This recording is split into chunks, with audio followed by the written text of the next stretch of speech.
in surprise. It had been 5 years since they last met. The man looked sad, turning to the guy. He noticed with a smile that Chao Eun-yup had grown up. The guy frowned at the man, placing a hand on his side. Chao Eun-yup's longtime friend had warned him that there would be no hot hugs, but the guy didn't need them. Chao Eun-yup remembered that he and the man had started out differently. The friend smiled faintly. He remembered that period too. The guy smiled cheekily and slung his weapon over his shoulder. He remembered being burned, so he had learned a lot from that day. The man noticed that Chao Eun-yup never let go of that incident. It wasn't so easy for him to let go of unpleasant memories. The guy whipped down his weapon and lunged at the man with a shout. The whip flew at him, but the longtime comrade bounced away. Chao Eun-yup whipped his whip around the man's sword with his whip, but he drew it and used a technique, quickly approaching the surprised guy. Chao Eun-yup was surprised that the man had comprehended the sim technique. Seol Su-byum broke the guy's whip. Chao Eun-yup saw that Seol Su-byum had also changed. He was even happy about it, because he had always wanted to fight someone like that. This story started long before the lad was born. In 6 trials of the sword, the Seol family had become the most influential family. One cold winter day, a family of beggars left a child at the Seol family's doorstep and disappeared. The baby was picked up by a nanny, and since then he lived as a servant in their house. This child was Chao Eun-yup. He served the family faithfully for almost 10 years. He believed that patience and hard work would change everything. During his time with the Seol family, he had learned a few things about them. For example, contrary to public opinion, the head of the family was a dumb man. Sol Sadok, the head of the family, honed his sword technique every morning. It was like the white crane dance, Sadok called it. Every day, Chao Eun-yup watched him, and every day he was bothered by certain things. It kept seeming to him that the technique was more about defending one's position and allowing one to retreat at any moment. This was one of the techniques in which it was important to breathe properly. The boy was so immersed in his thoughts that he didn't notice the head stopped practicing and looked at him sternly. He yelled at the boy. He didn't like the fact that the boy kept hanging around when he was practicing. Chao Eun-yup lied, saying that the master's technique was so impressive that he glared. The man, wiping himself from his sweat, couldn't believe the boy understood anything. Chao Eun-yup laughed awkwardly, deciding in his mind that he would talk to him later about what he didn't like about the technique. The man had spent decades developing the technique, but even Chao Eun-yup, a mere servant, could spot the imperfections. Suddenly, he was yelled at to not distract the head. The boy ran up to the old man. It was Grandpa Huang. The old man warned Chao Eun-yup that he was not allowed to come to the head because he was a servant. But the boy still couldn't believe that a person with such skills was among that 100 martial artists. There was another reason why Chao Eun-yup thought he was dumb-headed. His first marriage was to Min Gain. People said that the head took bad care of her. The mistress herself was very good. But they fought constantly. 10 times out of 10 they couldn't agree. Madam was very wise. She was respected by everyone. Sadok was jealous of his own wife, so he treated her so coldly. This attitude Sadok carried over to their children as well, and this continued until Gayan died. Because of his infantilization, Sadok lost people close to him, so it was impossible for such a person to be the head of the family. That was the backstory of the family, but there was also the story of Chao Eun-yup himself. The story wasn't just about him, but also about Seol Su-byum. While the boy was rejoicing that the harvest was good, a gloomy Seol Su-byum walked behind him and looked at him unhappily. Suddenly, he grabbed the boy from behind. Chao Eun-yup yelped and turned angrily at Su-byum. He was not happy about being grabbed by the scruff of his neck. But when the boy saw who exactly grabbed him, he opened his eyes wide in surprise and fright. Chao Eun-yup was picked up and made a slave, and when he turned 7, he became an errand boy. As a result, he remembered the neighborhood well. In the gathering crowd, he saw a boy. Most of the boys his age were orphans, and since they had no money, they stole to survive. Right now, the boy reached his hand out for food, but he was grabbed by a big man and dragged behind him. If thieves were caught, they were simply beaten to death. But Chao Eun-yup was different. Even without looking around, he could feel 1,000 eyes watching his every move. Instinctively, the boy began to avoid other people's attention. He knew how to remain unnoticed: dumplings, rice cakes, etc. Everything effortlessly became his. The boy helped the orphans, for they didn't have his abilities, and Chao Eun-yup felt good about helping. And that day it was business as usual. Nothing portended trouble, but suddenly Su-byum appeared and grabbed him by the scruff of the neck. He knew that all the groceries that Chao Eun-yup had were stolen from different stores. Seol started to tell him off. The boy was confused and scared. He didn't understand how the other knew that he was the one who stole. It was strange because Cha Wunyup didn't see the master at all places. Su Bom punched Cha Unyup. He didn't like that the boy started lying to him. The guy fell to the ground. He was still in shock that he had pulled this kind of trick many times before, and how could he not notice the master this time? The master hovered over him fearfully. Cha Wunyup leaned on his hands, trembling. It was the first time he had been caught in all this time. He was scared that the master saw everything and knew everything as if he was God himself. The boy felt fear for the first time in an unusual, animalistic way. It seemed to him that Seal could see right through him. Saul told him that he would have understood him if he had been stealing to feed himself, but he was fed, so he had no excuse. He shouted hard that the boy should be ashamed because he had dishonored Seol's family. The boy was displeased but still promised to pay everything out of his pocket.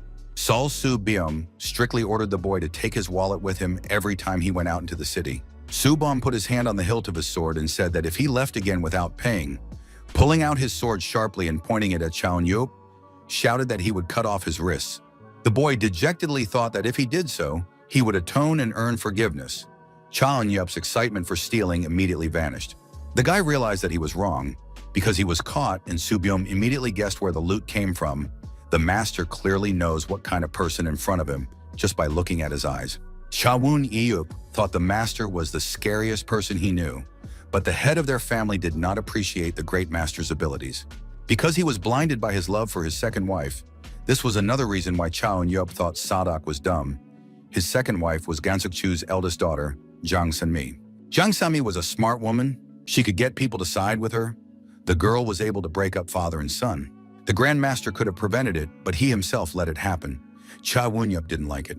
He was just a spectator, but if he was asked to intervene, the guy would do so. While furtively watching Su Beom, the guy saw a girl who was quickly running down the road. It was Seol Sang-hee, the second daughter of the Seol family. The girl stopped near the door, quickly looked around and went inside. Cha Unyup was shocked, for she had gone to the master's chambers. He jumped over the fence and kept wondering what she was doing here, for the room had already been cleaned. Conflicts were common in the history of the Seol family, and what was more interesting was what would happen between San Mi and Master Seol Subyom. Cha Unyup walked into Subyom's room. Sang-hee was clumsy, so the guy hoped that she left a hint of her presence. It turned out that way. The girl forgot to close the locker door, so Cha Unyup went over to see what the girl was up to. After reading the scroll, he didn't understand at first, but then it came to him that they were going to cause a stir and accuse the Grand Master of missing house documents. And if they succeeded, the Great Master would be kicked out in disgrace.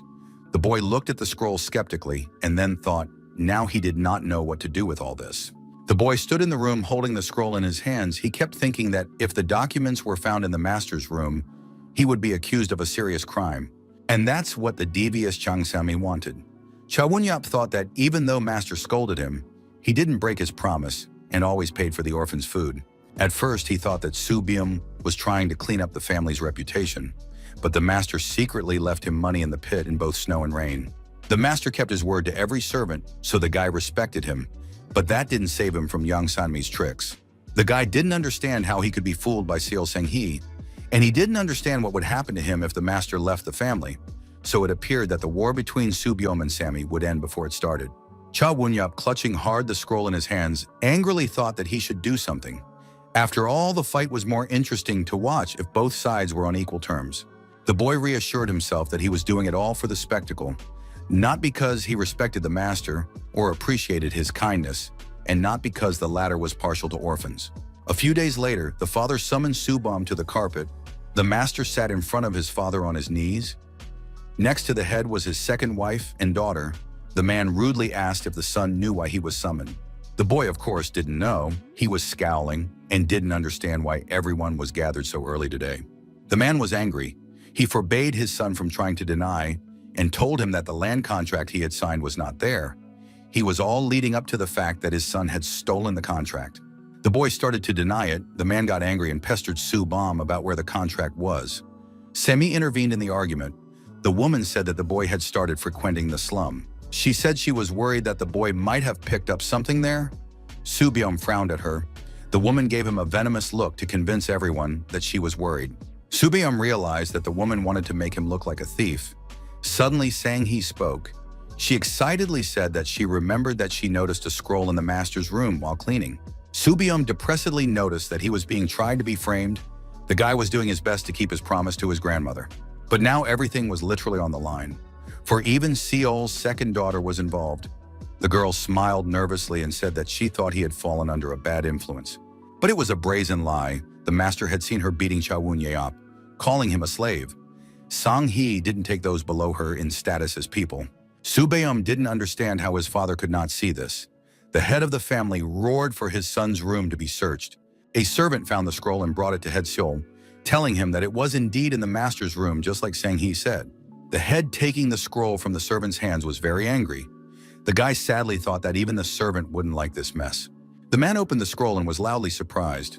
His wife squinted at him. In front of the head was not a contract but some scribbles. Subyum was very confused when he heard this. But when he saw the scroll, he immediately recognized that the white crane technique was drawn on it. He guessed that it was the work of Cha Won-yeop's hands. The master, relieved, leaned over and lied that he hid it in the closet because he was ashamed of his drawing ability. The head was shocked. His wife was displeased. Subyum glumly asked them if it was forbidden and looked in front of him. He saw Cha Won-yeop sitting on a tree branch watching them. The boy jumped up on the branch, scared. He was perplexed how the master saw him from there. He was scaring him. Subyum asked his father if he was free. The head stammered and let him go. Sang-hee suddenly intervened unhappily, but her mother gave her a sneaky glance and ordered her not to say a word. That was the end of the incident. Cha Won-yeop had the contract, for no one would suspect a mere errand boy. The guy was sitting under a tree near a hole. There was a bag of money in it, pulling it out from there. Cha Won-yeop frowned, thinking that one should be able to defend himself. But suddenly he heard a voice behind him. It was Seol Soo-young, the youngest daughter of the Seol family. The girl stood there and smiled sweetly at him. She apologized if she scared him. The boy jumped to his feet fearfully, hiding the bag of money behind his back, excitedly asking why she was awake since it was too early. The girl said she thought he was hiding something. Soo-young smilingly admitted that her brother told her how he used to steal food for poor children. The girl sadly remarked that stealing wasn't good, but he was doing a good deed, so she was happy to know that there were still good people in the world. But the boy held the sack in his hands and began to say that he was a miserable thief and even helped the master because he was angry with Seol's second daughter because she had beaten him recently. He said all this to convince her that he wasn't as good as she thought he was. But Soo-yeon knew that wasn't true. Smiling slyly, she said that she was still grateful to him because he helped her brother and called the guy smart. Cha Won-yeop, scratching the back of his head, thought that master would never call him smart. Soo-young had the ability to find something good in a person, even if they didn't deserve it. She had a very gentle and sensitive nature. The boy thought about it. Sami was acting wild. Seol Soo-young was held back by her reputation of being a good girl. The boy thought that being a servant was good because he had nothing to lose. Cha Won-yeop wondered what would become of his brother and sister if what they were so desperate to protect disappeared. A servant ran in to Subyum and shocked him with the news that their grandmother had died. The boy was all pale and lost. He stood on the threshold to his grandmother's room. Grandma was covered with towels. The boy pushed the towel away, took her hand and leaned his head against it bitterly. He was very saddened by her sudden demise. He remembered his grandmother's admonition. She told him that intra-family conflicts would only lead to discord, so the boy should always protect his family. After all, he was the eldest son. She asked him to make a promise to her. But now that his grandmother had died, Subyum was very angry. He asked for her forgiveness because he could no longer look after the family. The funeral was gloomy. Subyum sat on his knees beside his grandmother's coffin. The old man approached Cha Won-yeop, looking sadly at the master, offered to leave him. Soo-yeon's grief and the young master's suffering was very hard to look at, but the guy could not interfere in this, like with the documents on the ground, but could only observe. Cha Won-yeop looked at his grandfather. The old man was very sad. The boy sadly thought that now their family was completely in Sanmi's hands. The boy thought that the second wife would pester Subyum, but she left him alone, as if she was saving it for later. A month passed. The young master was constantly in thoughts. Cha Won-yeop himself could only guess what they were about. It was deep in the night. Subyum came to the tree near which he constantly left a sack of money for the orphans. After putting the sack into the hole, he said that this was probably the last time he was doing this, and headed towards the exit of the courtyard with a sack of things behind him. Suddenly, someone from upstairs told him that they knew the master would be leaving soon. The guy looked up and saw a cheerful Cha Eun-yup. The guy noticed that if the young master had made such a big decision, he would need the money. The guy took out a scroll from his pocket and showed it to the master, saying that he would need this too. Subam replied that it was like the guy knew he was going to leave. Cha Eun-yup, getting down from the tree, said he was waiting for him. When the guy was on the ground, started yelling at the master. He doesn't understand why the guy is leaving the family. After all, he should behave like a proper eldest son. Cha Eun-yup recognized that the master was wise, so he didn't understand why he needed to hide his abilities. The boy sadly lowered his eyes and replied that his grandmother would have wanted him to stay. His grandmother didn't want her son and grandson to feud and her daughter-in-law to bring everything to ruin, so the guy admitted that it was good that she didn't see everything. But now Subam's grandmother was gone, so he now had no reason to keep his word. But he promised the bewildered Cha Eun-yup to come back again, because now Sanmi would be in charge of everything. The guy realized that she would want to get rid of him, and then his father too, and he would realize it would be too late. The guy shouted loudly that he is the eldest son of this family, will not just stand by and watch. He promised to come back strong. Cha Eun-yup said he understood him well. The young master cannot become stronger in the current situation within the family. Subam sternly asked what the guy was implying. With a wink, the boy replied that there was nothing to learn and gave the white crane technique as an example. Cha Eun-yup showed him the fifth stage of the technique, the two-sword style, and Subam looked at him perplexed. The guy stood in a stance, the scroll served as his sword. He described the technique. Two swords, one defending, the other attacking. All the support should be moved to the hips and showed exactly how, but their family didn't accept this stance, thinking it didn't fit the original style. Therefore, Cha Eun-yup thought that now was the perfect time for a master to go beyond the old traditions and learn something new. Subam frowned his eyebrows in surprise. He already wanted to pull out his sword, saying that the guy was right about something, but these remarks were as if he was trying to discredit the family in his eyes. But Cha Eun-yup, winking and raising an important index finger upwards, said that he wasn't trying to do that. After all, he had grown up here, and explained that they didn't want to let go of the old. The boy, handing the scroll to the master, said they met now because he was worried about him. The young master deftly intercepted the scroll, and after a little silence, thanked the boy but warned that if he stole anything again, he would personally punish him. Subam still had one more request for Cha Eun-yup. He asked him to keep an eye on his sister Su-young. As he kept an eye on him, he asked him not to leave her behind. A tree was blooming in the garden. The girl looked at the flowers. It was cold. She put her hands together and breathed on them to warm up a bit. The master allowed Cha Eun-yup to continue to show interest in her, as he did now. The guy was a little confused. He was embarrassed and angrily asked when was it that he said he was interested in Su-young. But Subam only teased him even more why he was so flustered and asked if he liked his sister. Anyway, he didn't care about that. He threw the scroll back to the guy and said he could do whatever he wanted with it. The master turned around and walked away, telling Cha Eun-yup that his disobedience would make him alive. The boy looked after him with sad eyes. They said goodbye like brothers, but he only realized that later. It was spring. The boy was picking herbs in the garden. He gathered enough in his basket and took it and hurried back so he wouldn't be late. On his shoulder, Cha Eun-yup carried a basket. Spring came, and it was warmer. The young master had left them less than 6 months ago, but the guy himself had grown like a yeast. This made him do more errands, but every time he went into town, he made sure that the boys the foreman took care of were doing well. Luckily, his sister Su-young was doing well. Sammy didn't see her as a threat. The guy reached the city. He knew that the young master must have foreseen the stepmother and sister's conflict, so he asked him to keep an eye on her. But the master's abilities were much better than his. Cha Eun-yup walking over to the women, he heard one tell the other that someone was on their way from the Yahello family. The guy walked over to them and handed over a basket of grass. The women greeted him cheerfully and said that he was quick. Cha Eun-yup smiled and asked what was wrong. A woman told him that someone from the Yahello family would be staying with them, so they had to have time to prepare everything. The guy exhaled tiredly and said that those important bigwigs would pick on everything. But their arrival was strange because the Yahello family had never received such treatment. There were boys struggling behind the guy, yelling at him to look. Cha Eun-yup yelled for them to be quiet. He threw them gold coins on a string and let them buy some goodies.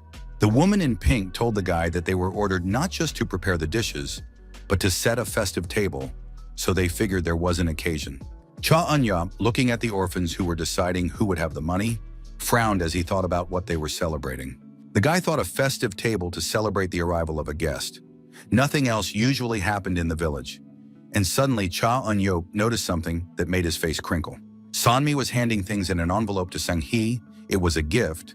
The woman covered herself with a fan and said that young master Seven Yahyul had put a lot of effort to please Soo-young. So now it was their turn to take care of people. Soo-young looked at the gift confusedly and excitedly. Her stepmother had told her that the head of the family was busy. The young master had left without explaining himself. It was now the girl's responsibility to make useful connections. The woman slyly looked at the girl, snidely asking if she would let her family down. Soo-young remained silent. She was in a depressed mood. The guy stood in the barn with a wooden stick. He started practicing.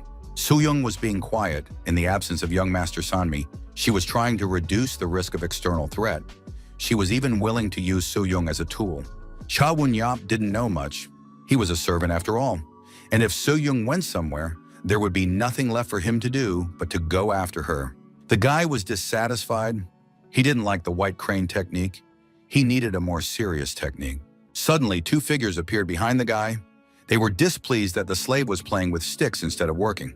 They were Seol Sang-hee and Seol Sang-il. Cha Won-yap was puzzled as to why they had come. The guy bowed and said he was cleaning up the trash scattered around the firewood. They went at him, not wanting to believe his words.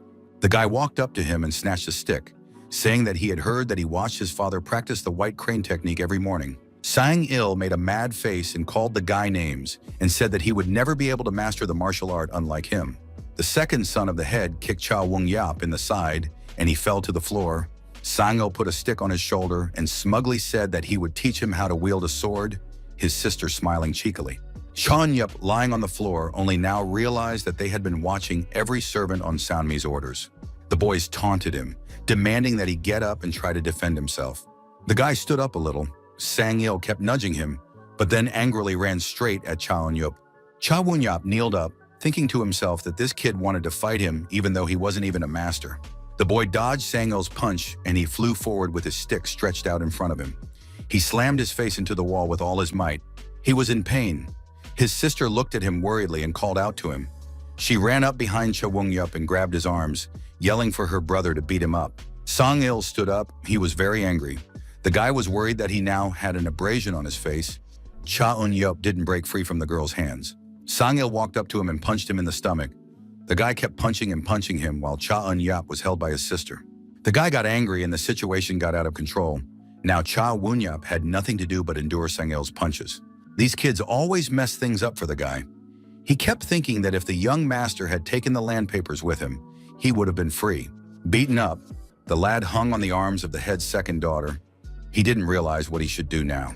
The guy thought it would be great if they met and he showed him his martial arts skills. But here he was, getting paid for practicing with a wooden stick. Martial arts was a pipe dream of Cha Won-yap's, because the master would kill him quickly if they met. Now he was even surprised that he really wanted to show him his skills after all. He couldn't protect himself.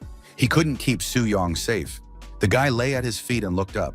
His gaze met Soo-byung's stern face. Cha Won-yap hated this feeling. He would never become like the young master.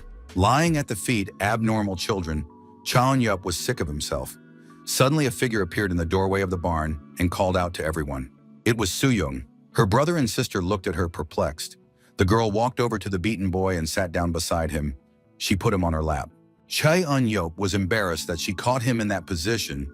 He was supposed to be protecting her, not her protecting him. He woke up already in another place and tearfully started to promise Soo-young, but an old man leaned over him and grabbed his cheek to make the guy wake up. The old man said that what he was mumbling in his sleep said that Cha Won-yap was very disappointed that he was beaten. When the guy already saw for sure that it wasn't Soo-young in front of him, scaredly jumped up. The old man asked what happened this time. Cha Won-yap touched his bandaged stomach and noticed that he didn't have any pain. He was alarmed at how long he had slept. So the guy asked the old man how long he had been unconscious. The man told him that he had been lying down for a whole day. It had all happened about 24 hours ago. Soo-young found him. The girl sadly remarked that if his broken ribs were left like that, every movement would bring pain. So the girl touched the broken places with her hands. A bright blue glow appeared from her fingers. She noticed that her brother was hitting the most vulnerable places, so she asked for forgiveness on his behalf. While Soo-young was healing him, the guy painfully awed. The girl touched 2 fingers to his neck and promised that it would get better soon. Then she put him to sleep to rest. Cha and Yup remembered all this. The old man assumed that the kid was upset by the news of Soo-yeon's wedding, but the guy disagreed. The man smiled and said that it happens at his age. But the grandfather immediately warned that their protest played absolutely no role. The guy was not happy, but from this sentence, Cha Woon-yup realized that the grandfather did not want it either. But the old man shouted at him that it had nothing to do with that. The guy grabbed his stomach and said that his shout made his ribs shudder.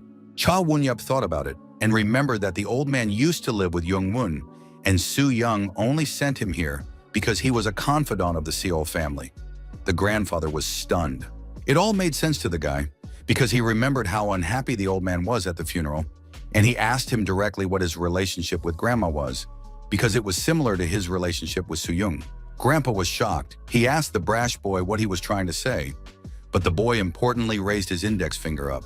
Cha Woon-yup told Grandpa Hwan about what was going on in the Seol family, about the land contract case in the young master, about how Seol Sang-hee and Seol Sang-il are related to Jang San-mi. Also the sudden news that Soo-yeon is being given away in marriage. His suspicions that San-mi is involved in everything don't seem so unfounded. The man held his hand over his face in shock. The guy said that it was suspicious that San-mi was actively involved in the wedding. The old man was worried because San-mi always only cheats and asked the guy why he told him all this. Cha Woon-yup didn't understand. Grandpa Huang said that he always managed to fool the stupid old man. The guy laughed and replied that he didn't mean to mock him. Laughing made the guy's stomach hurt. The man got up and sat next to him. He said it was because his ribs were injured. She said that Soo-young had stopped the internal bleeding, but there was still a recovery period waiting for him. Soo-young was able to reach such a level of martial arts that she could now control internal energy. The guy could only sit and talk thanks to the girl. The old man asked him to repeat after him. He was teaching him how to breathe properly. Cha Woon-yup asked him if he had studied martial arts too. But the old man replied that they would talk later and ordered him to take a slow breath. He all started to glow a little blue light. Cha Woon-yup looked at him and started repeating, proper breathing promoted better circulation of internal energy. After a couple of cycles, all the pain went away. The guy was amazed and asked his grandfather if he had thought of it himself. The old man told him that when he was his age, he met a wise man in the mountains. He gave him a book in exchange for raisins, and in that book he read it. The boy speculated that he might have been a martial arts master. Grandpa Huang got up and walked over to the closet. Opening it, he replied that anything could be, and admitted that the guy had a bright mind, so he might be able to find something useful in there too. He pulled out the book and blew the dust off of it. The kid was supposed to be on bed rest, so there would be something to do. The grandfather himself hadn't gotten any further than the first chapter. Cha Woon-yup crawled closer, looking at the simple old book. The old man said it would help him if he wanted to learn martial arts. Now the boy was excited to see what else he could learn about from this book. He picked it up. Grandpa Huang ordered Cha Woon-yup to rest. The lad asked where he was going. The old man said that he would go tell Young-woon that the lad would stay here for a while, for from their conversation, the grandfather had realized something about him. The man smiled at him and said that he was glad that the young master recognized him. The lad was left alone. Holding the book in his hands and examining it, he realized something too, and it meant a lot. He opened the book and began to read. There was heaven and earth, and in between were people. In each person flowed the energy of heaven and earth. If you kept your energy clean, you could achieve balance. Much was written further on, but after the first sentence, the guy understood the feelings of the sage who wrote the book. He was too weak and gave up everything to become stronger. So here he left the manual of proper breathing as the basis of inner strength. Those who were willing to labor day and night would reach incredible heights. Cha Woon-yup sat surrounded by a golden flame of energy, his pain almost gone. And after all, this was only the first chapter. The guy took a breath in and out and then abruptly lowered his face to the floor. He wasn't happy with his breathing. He ran out of the room, furious that it was very difficult, but suddenly he felt no pain at all. He looked at the book once more and said aloud that it was quite extraordinary. Cha Woon-yup prostrated himself on the doorstep and promised that he would chop up whatever was in there. The guy opened his eyes. Right above him stood a joyful Soo-young. Behind her stood an excited woman. They were sitting inside the room. The girl came to check on the guy and asked if he was feeling better. She also wanted to apologize on behalf of her sibling, but Cha Woon-yup smilingly asked her not to because she already helped him ease his pain. But the girl was worried about him. It was lucky for her that everything had turned out all right. Cha Woon-yup blushed embarrassedly and assured her that he was fine as long as he didn't run into his brother and sister again. Soo-yeon laughed at him as she stood up, promising to bring the medicine and telling him to remember to take it on time. Lastly, she asked her to say hi to Grandpa Hwang, and they left. The guy was slumped. He picked up the book in his hands again. He thought he could handle it, but Soo-young was very worried. So Cha Woon-yup decided he needed to get stronger. The guy started practicing breathing. His grandfather came to him and started scolding him why he wasn't sleeping, because it was already late. Cha Woon-yup was shocked that it was already nighttime when it was morning. He was so engrossed in breathing that he didn't notice the time had passed. He asked how long his grandfather had been gone, but he told him that he had been gone for half a day. It was nighttime outside. Cha Woon-yup stood up, putting his hand to his forehead, thinking desperately that he was only practicing his breathing technique. His grandfather, seeing that the guy could stand, was excited that he was already standing. But the guy had already forgotten about the pain.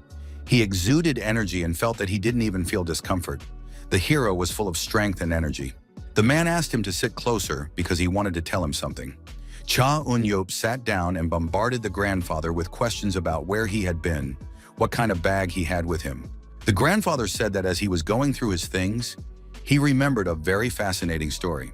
Even before Cha Woon-yup was born, there were two families that vied for power over Hanam Castle. The first was the Meteor Sword Gate, led by Dan Mok-jun. The second, the White Dragon Fortress, was less famous. The White Dragon Fortress was victorious due to their unique martial arts skills. The Baekdo Alliance, who had prophesied victory to Meteor Sword Gate, watched the fight in amazement. Meteor Sword Gate lost and retreated. After this incident, neither family was heard of. Suddenly, the successor of the White Dragon Fortress revealed himself.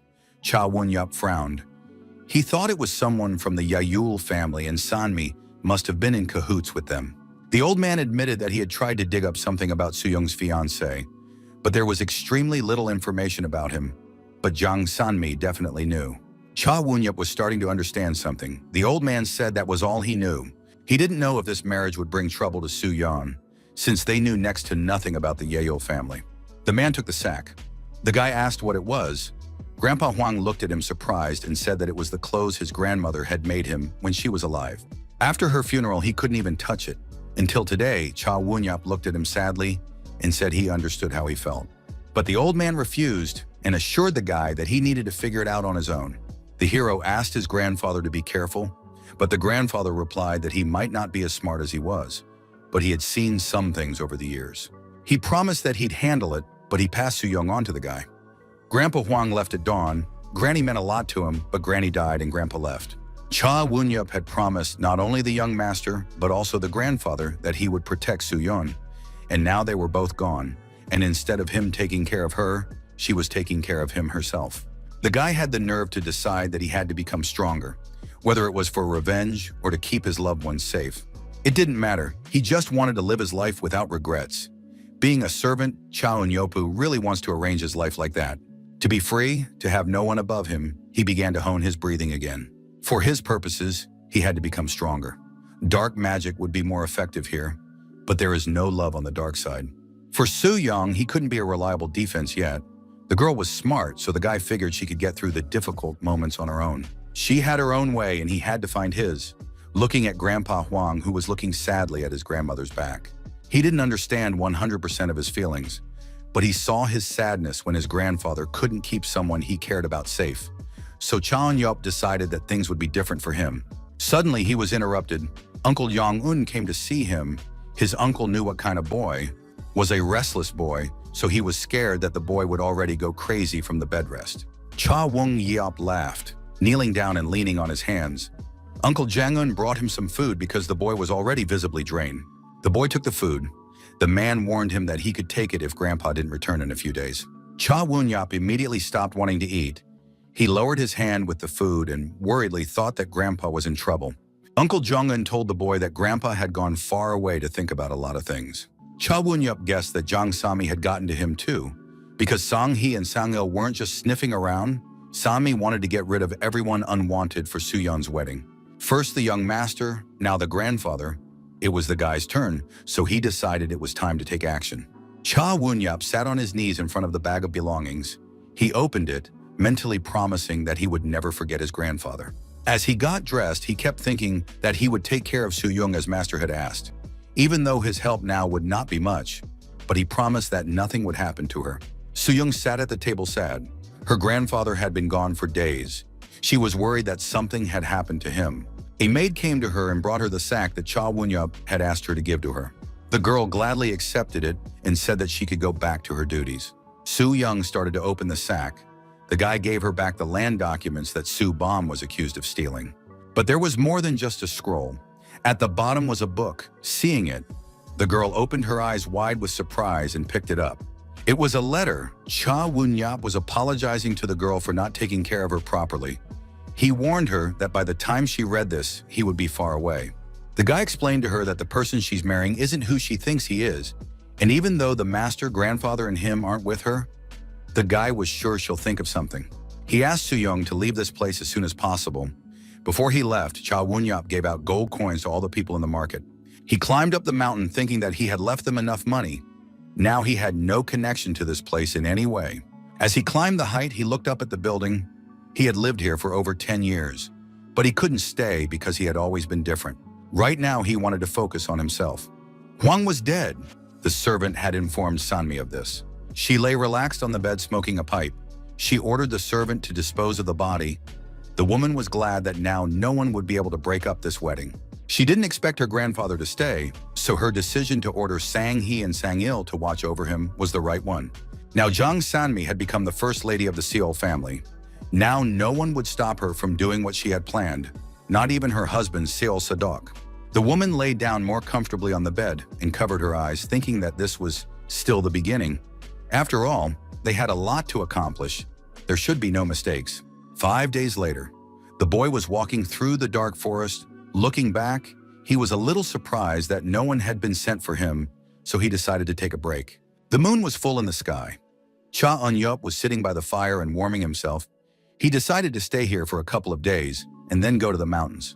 After all, it would take him a year or two to learn the book. He needed something more advanced than what the Seol family had been taught. And after training, he planned to find Soo-young, even if it took a few more years. He planned for revenge and hoped that one day he could become a worthy opponent to the master himself.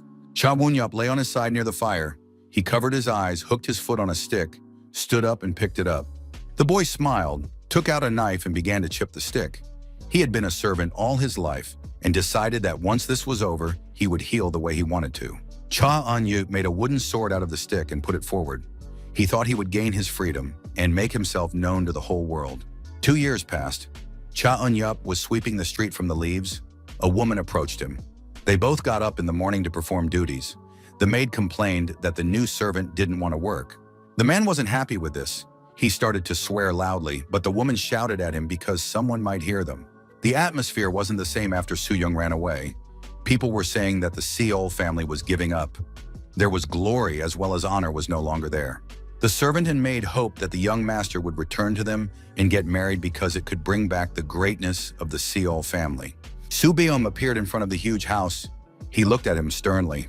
The one who walked the road of evil was consumed by the dark force.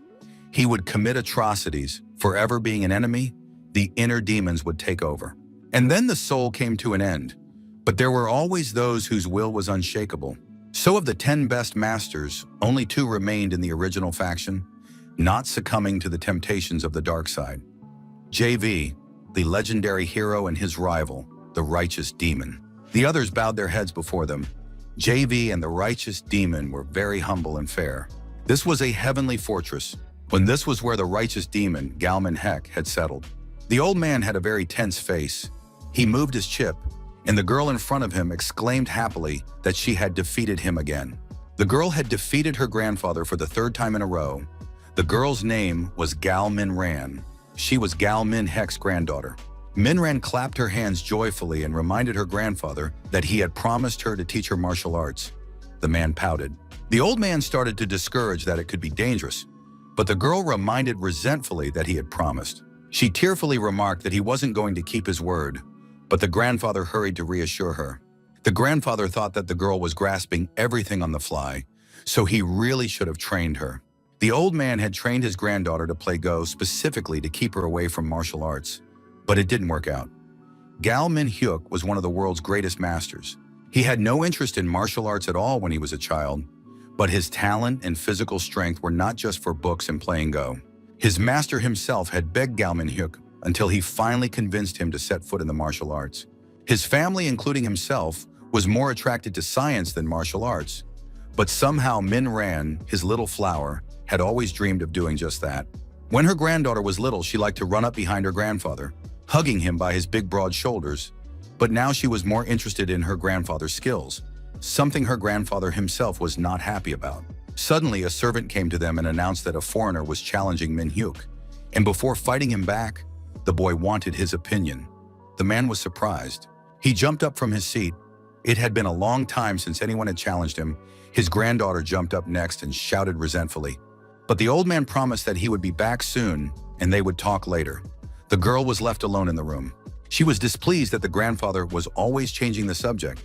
The old man and his men went down to the stranger. The grandfather asked the guy what his name was. Subam introduced himself and announced that he didn't have a last name. The guy folded his arms and shouted that he had come to see the greatest.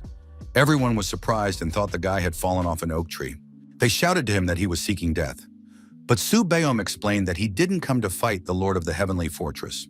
His true purpose was to gain experience here. The old man looked at him with an evaluating gaze.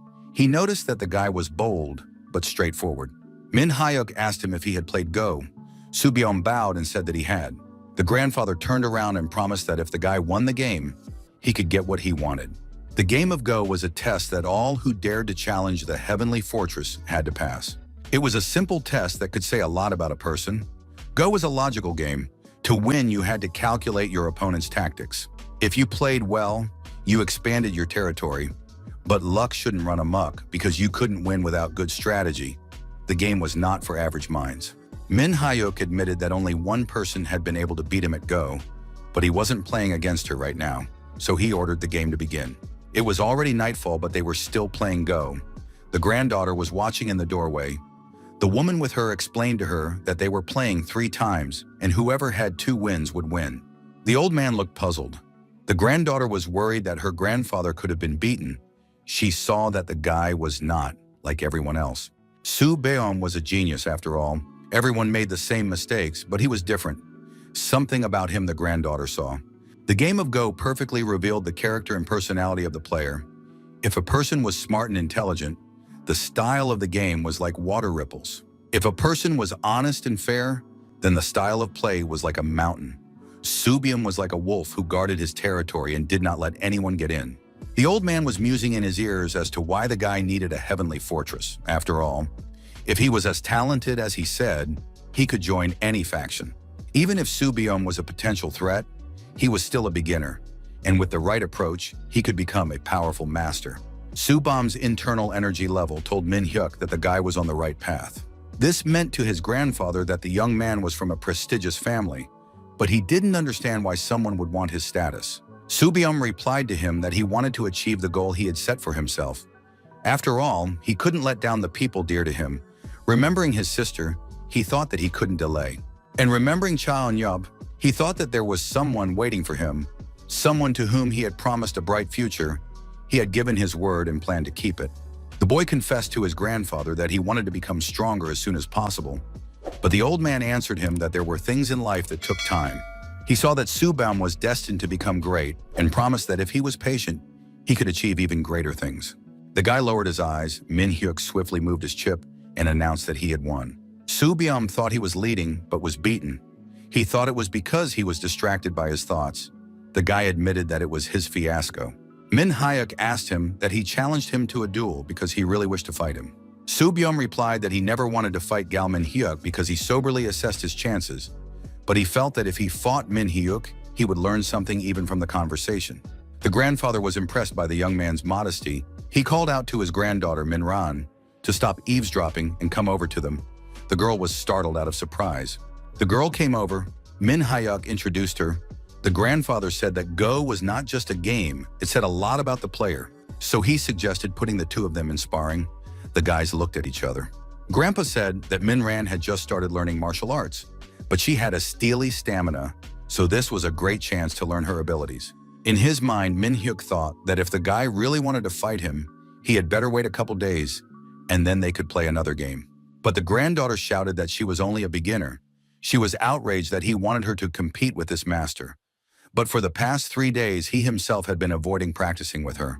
The grandfather replied that the guy was her age, but the girl was not satisfied with that.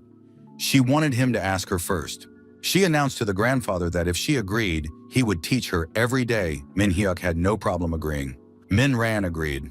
The master didn't mind either, but thought grandfather was just dumping all his business on him.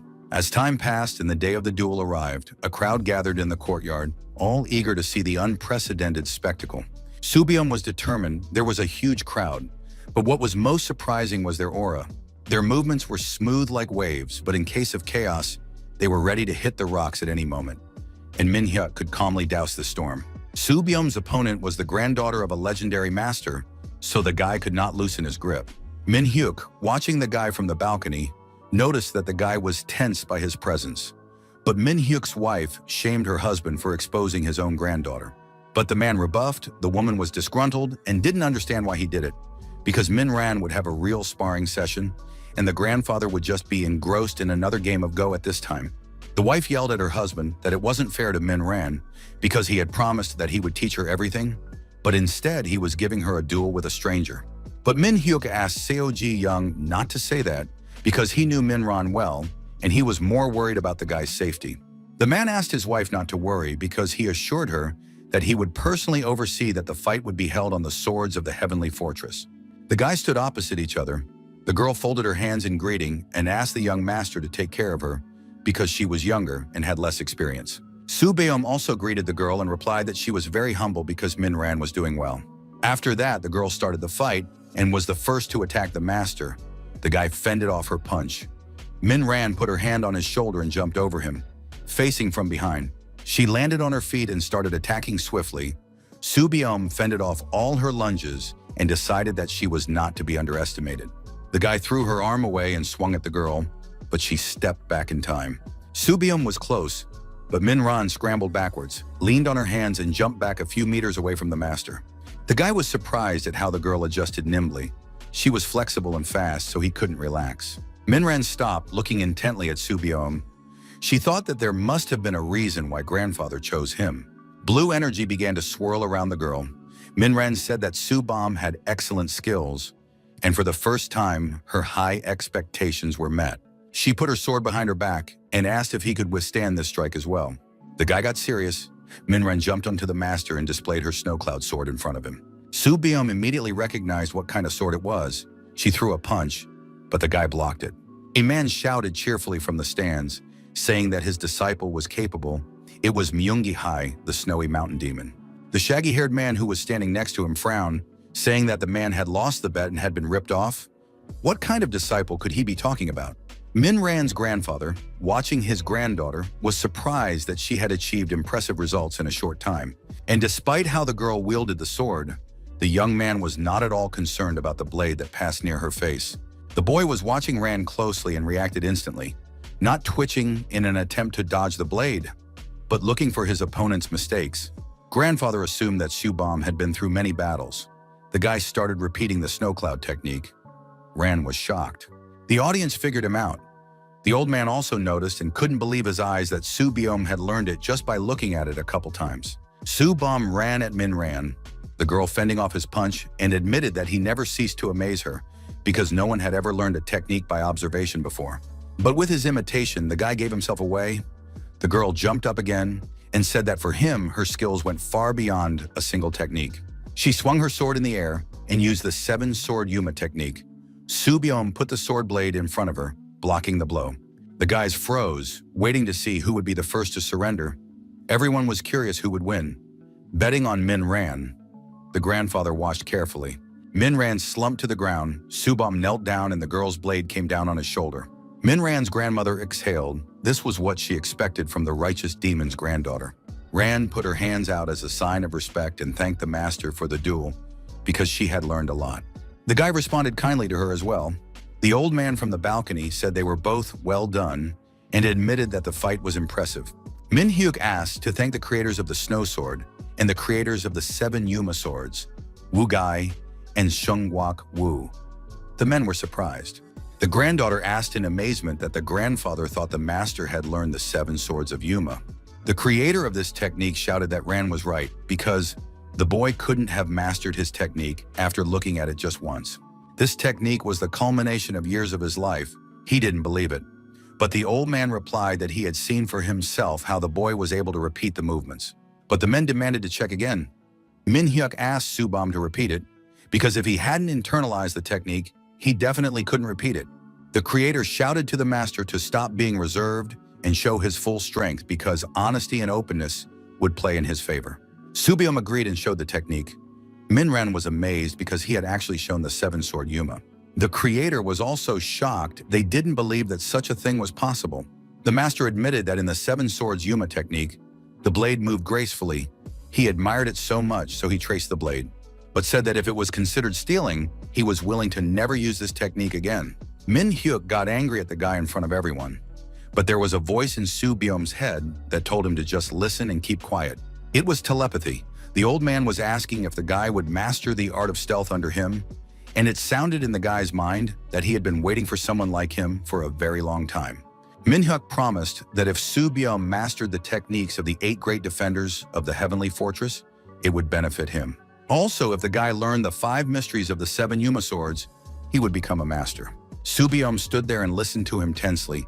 He understood what the old man wanted to tell him, but he said out loud that he didn't want Min-hyuk to be his teacher. The old man got very angry. He shouted at the guy, getting so angry that his energy was directed at all the people in a huge wave. In the palm of Min-hyuk's hand, a small golden ball formed. Surrounded by a black veil, he pointed it directly at the guy. Hitting him in the chest, the guy flew back to the wall with a huge force. The granddaughter was shocked. Subium was unconscious. His mouth was bleeding. The technique creator was frightened by this behavior of the master. The man frantically shouted that Subium had insulted his teacher and spit on the heavenly fortress. Min Ran frightenedly called out to her grandfather. The creator didn't understand why the Lord was so agitated by the words of a mere youth. The old man demanded that the young man be thrown into Mount Seongnam.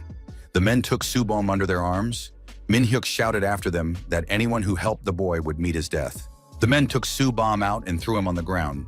The creator was not happy about this loss and called the helpers back to the fortress. After a while, the master came to his senses. He looked at his hand, rummaged in his cloak, and pulled out a book. It was the secret manual of the 7 swords of Yuma that Woo Sung-wak had passed on to him. It was in him that the guy saw his teacher. Subium sat down looking at the book. He had experienced the greatness of the heavenly fortress firsthand, and now he would never forget the words that the world was not black and white. He remembered the voice in his head. It was Woo Sung-wak. He explained to him that when the truth was revealed, most masters would want to kill him. And until everyone fully understood Subium should keep everything secret, this would ensure that the guy would get out of here safely, and he would decide what to do next. So Subium refused Min-hyuk. The master, sitting on the ground and stretching his hand to the sky, said that Master Woo Sung-wak was late as the one who saved the Asura realm by handing over in front of the Battle Alliance. On the cliff, Cha Eun-yap was practicing. He was performing the white crane technique. After finishing, he noticed that his sword was trembling. It was incomprehensible to him that his sword trembled every time he got into the final stance. The guy's movements became better than the ones he showed to the Gaju, but he was only familiar with the white crane technique, so he tried to perfect it. Cha Eun-yap saw the white fox. The beast was looking at him. The guy noticed that the guy was looking as if he was an expert. The guy roared at the fox, and the beast, eyes bulging, jumped at Cha Eun-yap, touched his back, grabbed the bag of food deftly, and chased him away. Cha Eun-yap didn't have time to stop it. Touching his shoulder, the guy was surprised how the white fox could move so fast in such short steps. He didn't feel anything special on her pads, but she moved effortlessly, just on her toes. Cha Eun-yap wondered if redistributing the power from his palm to his fingers would help him as well. He tried it and happily noticed that the sword began to move more naturally in each direction. Cha Eun-yap shouted to the fox that her lessons were better than the seal family's. The guy sat and practiced his breathing. He was already used to breathing properly, and it helped his recovery. He was storing internal energy better than he thought, but he still lacked martial arts techniques. Cha Eun-yap tried swinging, but it didn't matter, because it was impossible to create a great technique with a single sword strike. He thought that he could look to other animals for inspiration, like the white fox. He thought of a snake, then a rabbit and a trout, but no one appealed to him. It was night. Suddenly, the guy saw a butterfly. He thought it was too late for a butterfly. It took off and flew close to the fire. Cha Eun-yap asked it to fly away because the sparks from the fire could get on its wings. He began to wave his sword in front of it, but the butterfly did not fly away. It sat on the tip of his sword. He watched its movements and was surprised to think that the butterfly's movements suited his technique. A year passed. Cha Won-yup continued to refine the movements until the tip of the sword moved easily like a butterfly's wing. The trajectory was drawn over and over again, but the technique the guy was perfecting couldn't be fully revealed with an ordinary sword. The focus was on form, not trajectory. Cha Won-yup had to copy the butterfly's movement with his sword. He had 4 stances, but as he was showing the 4th, he tapped the tip of the sword hard and it broke. Cha Won-yup looked at the broken sword and hummed.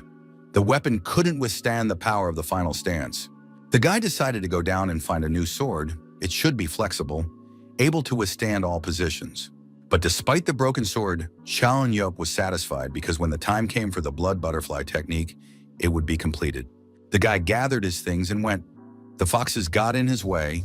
The white fox was always hanging around him. But now he didn't come alone but with his girlfriend. Cha Won-yup decided that they had come to the cave to make it their home. The guy smiled, turned around, and said this is where their paths diverged. He remembered about Su-yeon. It had been 3 years since then. The girl should have gone and disappeared too. And it was time for him to take revenge and conquer the world, and the guy quickly chased off the mountain. Golden City Transportation Service was one of the 10 representative services in Hanam. Customer trust and a good reputation were vital to the transportation service. They were known for their willingness to haul any size or type of freight. But one day, one incident changed everything. No one noticed the item being transported was stolen. An unknown person tampered with it, and the transportation service began to be attacked frequently during transportation. The head of the Golden City single-handedly decided to regain the lost honor of the service, but he was attacked by unknown people, after which he died. The Golden City fell, followed by the other transportation services. Meanwhile, a new organization, the Blue Dragon Bureau, began to invade their territory, indicating signs of a major conspiracy. Golden City weakened, barely kept afloat, and existed in name only. This place, too, had fallen at the hands of the enemy. The acting head of the Golden City, Song Yo-ju, was desperate. She couldn't leave things as they were. She wanted to find an escort for her mission. Her thoughts were interrupted by her brother. He asked her not to make such a face. Seo Yo-hoon was the deputy leader of the Golden City. He worriedly warned her that if she walked around with such a face, it would cause the others to worry. The girl agreed with him. She noticed that her brother came early and asked if he found anything. The guy looked around excitedly. Song Yo-hoon replied that the person he found looked skillful, but was a little out of control, but that wasn't a problem for Yo-ju. She was just glad that they had found someone, so she offered to meet him. They were going to send transportation, but she was sure to be attacked. The girl knew that. So she thought that if she was guarded by someone skilled in martial arts, it would be safer. The head of the city decided to give it a try. A man with blue hair sat with a bored look, lazily propping his chin up with his hand. Next to him sat a guy hiding his face with a hat. Yo-ju looked them over and thought that she wouldn't judge a book by its cover, so she decided to listen to them. The guy with blue hair asked about the goods they were going to transport. He immediately warned her that he knew how the Golden City was doing and promised that if the head clearly explained what needed to be done, they would act. Yo-ju tensed. Her brother called out to her sister.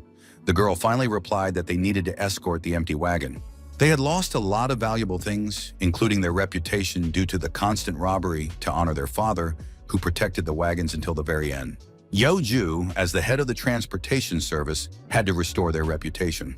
The man in the hat didn't think that the head would be able to gather the representatives of the 10 fallen services with his protest. The girl thought that this man was able to figure out her plan. It was worth it to tell her about the empty wagon. The head wanted everyone to realize how nasty the Blue Dragon Bureau was. The man in the hat stood up and said that they were either naive or stupid, so he decided to end this conversation first. Yo-ju jumped up from her seat and said that she appreciated his offer to help, but it was none of his business what their reasons and circumstances were. But the man had already turned around and walked away.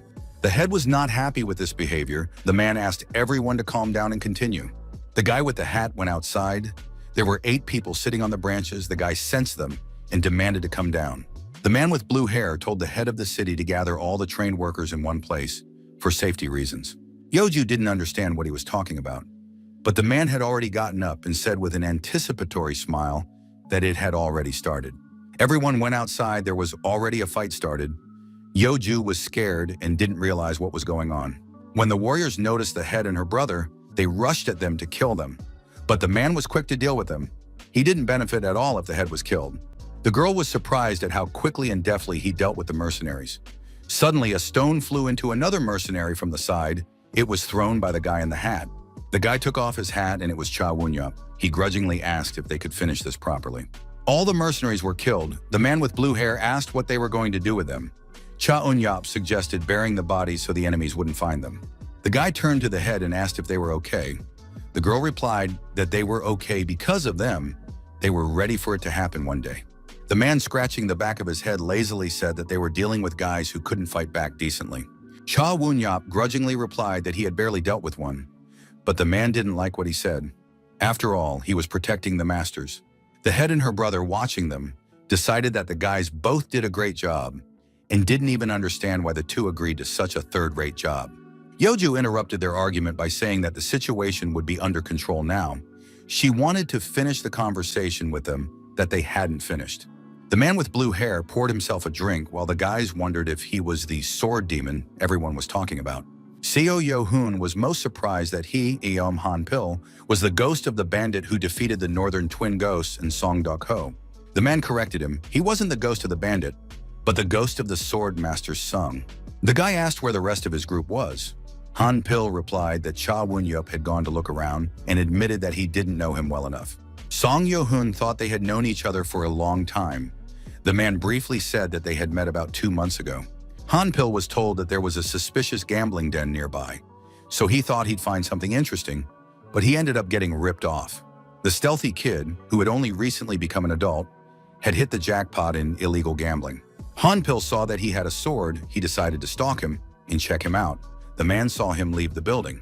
But Cha Won-yup spoke first. He thought the man was cheating people and stealing their money. Han-pil grabbed his sword and said his name so the guy would realize who he was talking to. Then he said he had a thing for him. But he wanted to wait because he wanted to show him how big the world was first. They came to a place where no one was around to fight. Before the fight, Han-pil asked the guy's name. Cha Won-yup replied that he didn't have a proper name to introduce himself. The guy decided to ask how good the man was compared to the top masters before he began. He felt the man was strong, but he didn't know much about him. The man didn't say anything to him, but decided to attack right away, quickly shouting out what the guy would recognize in a fight. The guy started to fight. Han-pil couldn't get him. He shouted in anger and attacked with all his might. The guy recoiled. Cha Won-yup watched Han-pil fight and realized that Han-pil was good, and thanks to the man himself, he realized how strong he had become. It was important for Cha Won-yup to understand his opponent's intentions than to react to his provocations. So he proposed a bet. If the man won, the guy promised to give all the money he could win and all the information he possessed, and was even willing to settle all matters. But if he won, Han-pil would have to help him for 6 months without complaining. The man with blue hair didn't understand what was wrong with the guy. He didn't mind about the bet, but Han-pil asked Cha Won-yup what exactly he wanted. Because if it was something dirty, the man refused to get involved. The guy admitted that he was looking for someone, but if he was going to look alone, it would take a long time. The guys started fighting. They got into a stance. The guy summoned a second form of the blood butterfly technique, a fluttering blood butterfly in the wind. The guy ran to attack Han-pil. The man stared at him perplexed, not understanding what kind of technique the guy had used. Cha Won-yup threw a punch. The man used all his strength, but he was still pushed away and Han-pil fell to the ground. The guy walked over to him and held out his hand. The man was now obliged to keep him company. He accepted the help and was unhappy that he had messed with someone he didn't understand. Han-pil was impressed by the guy's technique, and he asked what exactly his inner strength was. Because it wasn't easy to reach that level at his age, he asked him to tell him what faction he was a member of and who his master was. Because if the kid was a threat to the martial arts world, he would have to get rid of him. Cha Won-yup thought for a moment and decided that the man was from some righteous faction. The guy didn't like misunderstandings, so he decided to answer something to avoid conflict. Cha Won-yup gave the name of the medical reference book he drew strength from. It was called Great Yin Breathing Technique, and admitted that he didn't belong to any faction and didn't have a master. The book was his master's. He took the theory as a basis. This was the first time the man had heard of such a book. But it was okay because Cha Won-yup himself gave it a title since the book didn't have one. The guy suddenly asked what Han-pil's plan was. The man was puzzled because now Cha Won-yup was deciding for him. The guy assumed that the people from the righteous faction were sniffing around the gambling den. He thought there was something wrong with the martial arts world. That was why the man was here. Cha Won-yup offered the man to join him to achieve his goal. He needed to know where Han Pil was originally headed. The man offered to go to Hanam. This story he told his brother and sister with a smile. Han Pil didn't know the man's name, but his butterfly technique impressed him, so he called him simply Butterfly Man. The man said that he had participated in many fights, but this was the first time he had seen such a beautiful technique. Suddenly, Cha Won-yup appeared from the back and asked why they were talking about him. The man offered to talk. Yeoju looked at the guy and thought that he was too calm and experienced for his age. The girl thanked the guys for helping her. Han Pil said it was their job as bodyguards. But it was hard for the girl to call them just bodyguards, her brother worriedly called out to her. Yeoju sadly said that their purpose was to restore the message in all of Hanam, and to raise the Golden City from its knees. The head was willing to do anything to restore the honor of their service. So she asked for their help. She promised to give them a home, and if she sent a wagon, she asked them to protect her loved ones. The girl's tears flowed. Her brother was also concerned. Cha Won-yup refused to work. He explained that the house was the second problem.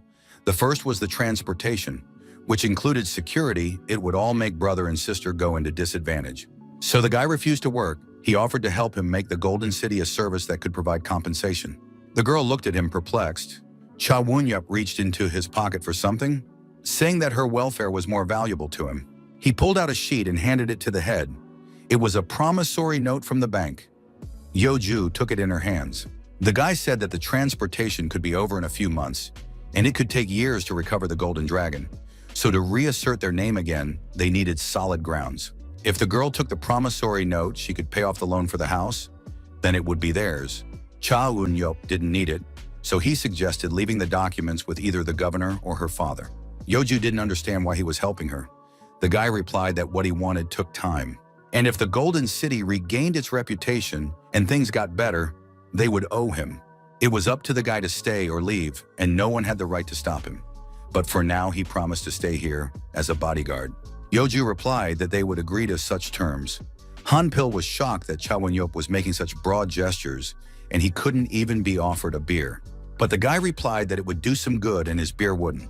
Besides, there was plenty of booze here. He offered a drink to the head and deputy. Cha Won-yup looked at them and remembered Su-bom and Su-yeon. He wondered what Su-bom was doing now and where Su-yeon was.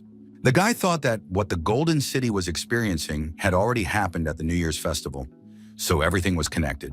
And he planned to upset the plans. A man sat in a chair. A servant stood in front of him and reported back.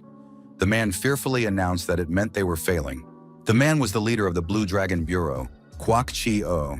The deputy head of the Blue Dragon Bureau, Kwak Gi-ryang, reported to him, bowing down.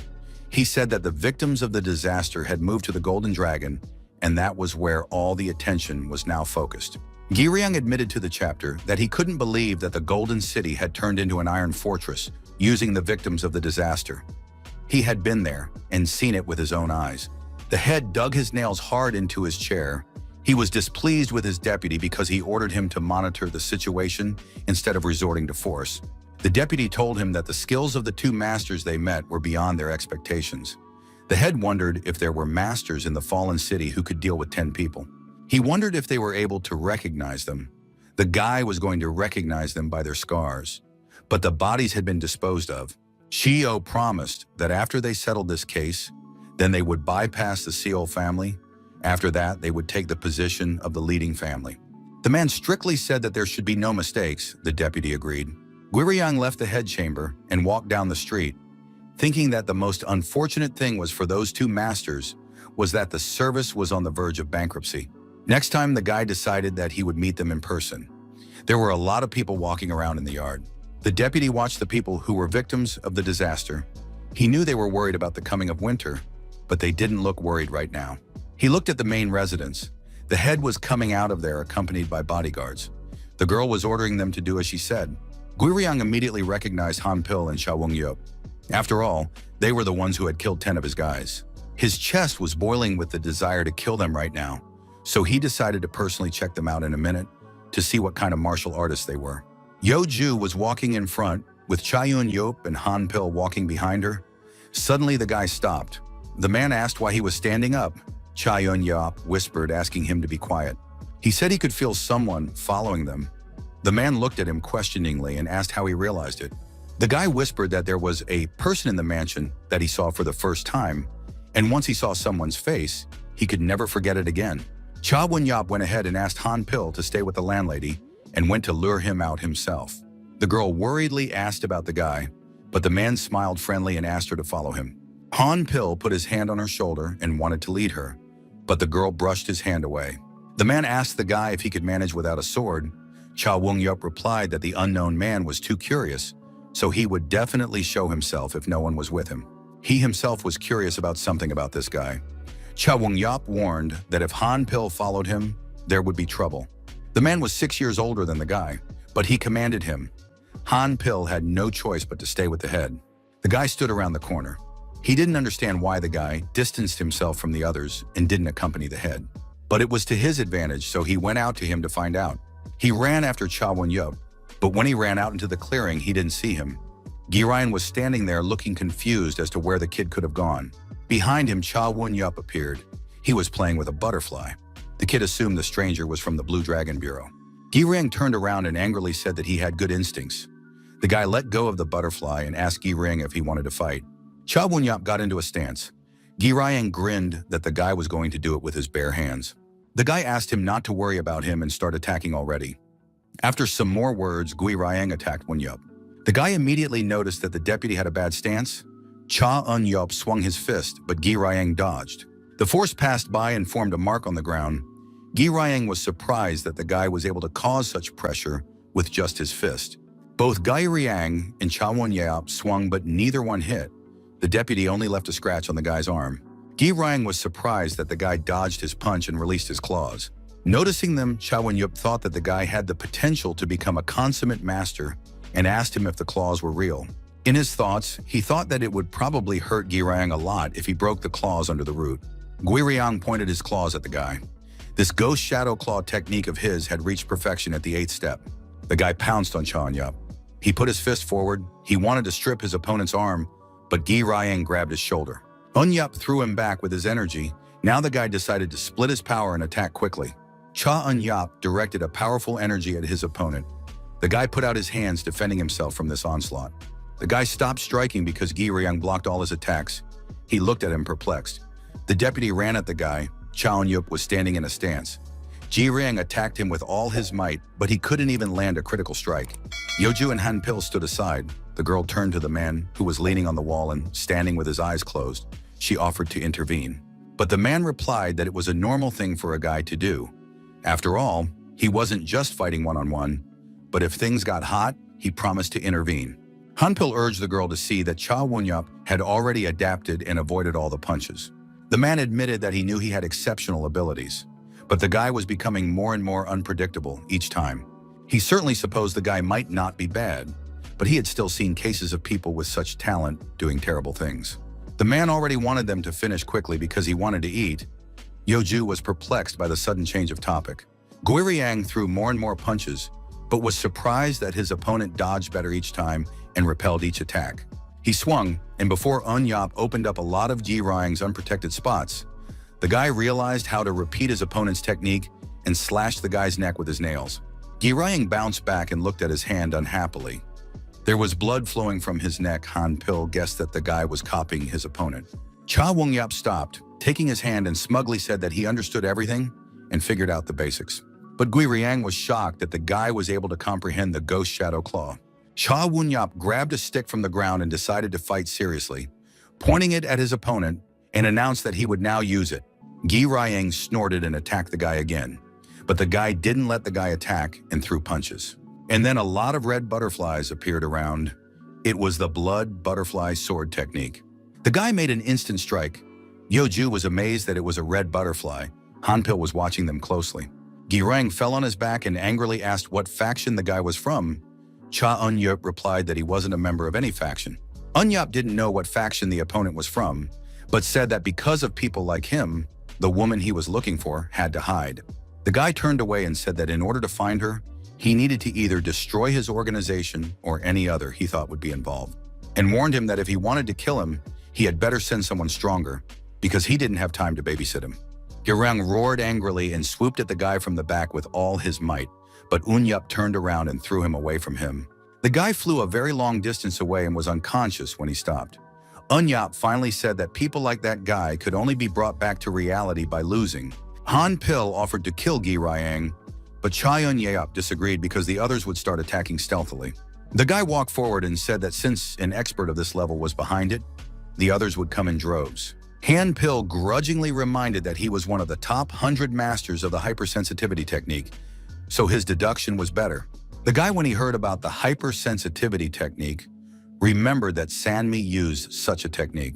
A man came to the head to pick up medicine for his father. The man was grateful to her because his father's condition was improving. The guy sat on the bench. Cha Won-yeop was kneading his arm. The man recognized that the guy's plan had worked, and now Gal Min-hyuk was being praised here and there. The man with blue hair asked Cha Won-yeop if he was surprised that his opponent was stronger than he expected. Han Pil advised the guy to start with the Phalaenopsis technique next time. Cha Eun-yeop didn't know such a technique. But then he realized that was what he called his blood butterfly technique and corrected Han Pil. But the man didn't care.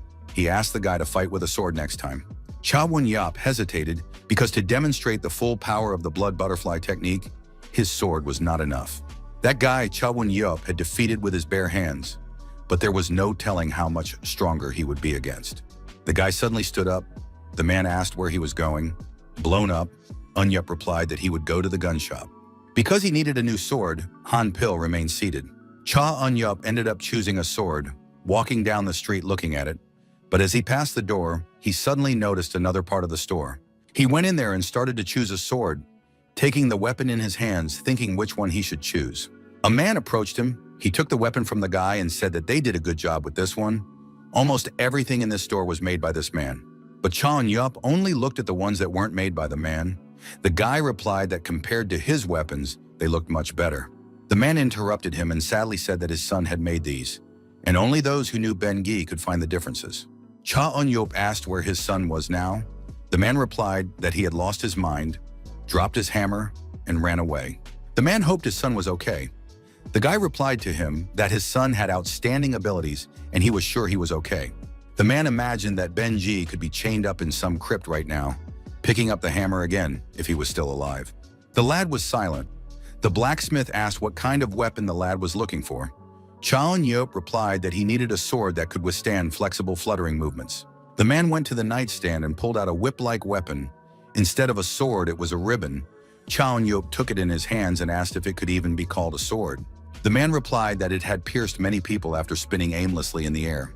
Cha Eun-yeop tried it and decided it was the right thing. He asked how much money the blacksmith wanted for it. The man let him just take it because he hadn't had a heart-to-heart talk with anyone in a long time. The guy thanked him and told him that he had a premonition that he would one day meet the creator of the sword, and when the time came, he promised to repay him. Cha Eun-yeop went outside and started doing some tricks and trying out the sword. Han Pil with 2 bags and Yeoju watched him. They liked what a beautiful sword control technique the guy had. Han Pil, looking at him, thought that the guy had enough strength to break his 10-star attack. Looking closely at Eun-yeop, thought he was the kind of guy who hid his true feelings. Yeoju watched the man. Suddenly, Yo-hoon came over to them. He called out to his sister. The head asked him where he was. The guy was out for a walk. A lot of people started coming to them. People were laughing, talking, and it seemed to the head and her deputy that the town had become like before. Yo-hong admitted that if this calmness will always be, he could not dream of more. But the chapter grew sad and remembered the chapter that had caused them to lose their reputation, and thought that as long as there were such bandits, they would only dream of peace. There was a risk that the country could be attacked. Yeoju called her brother and suggested that he get ready to go.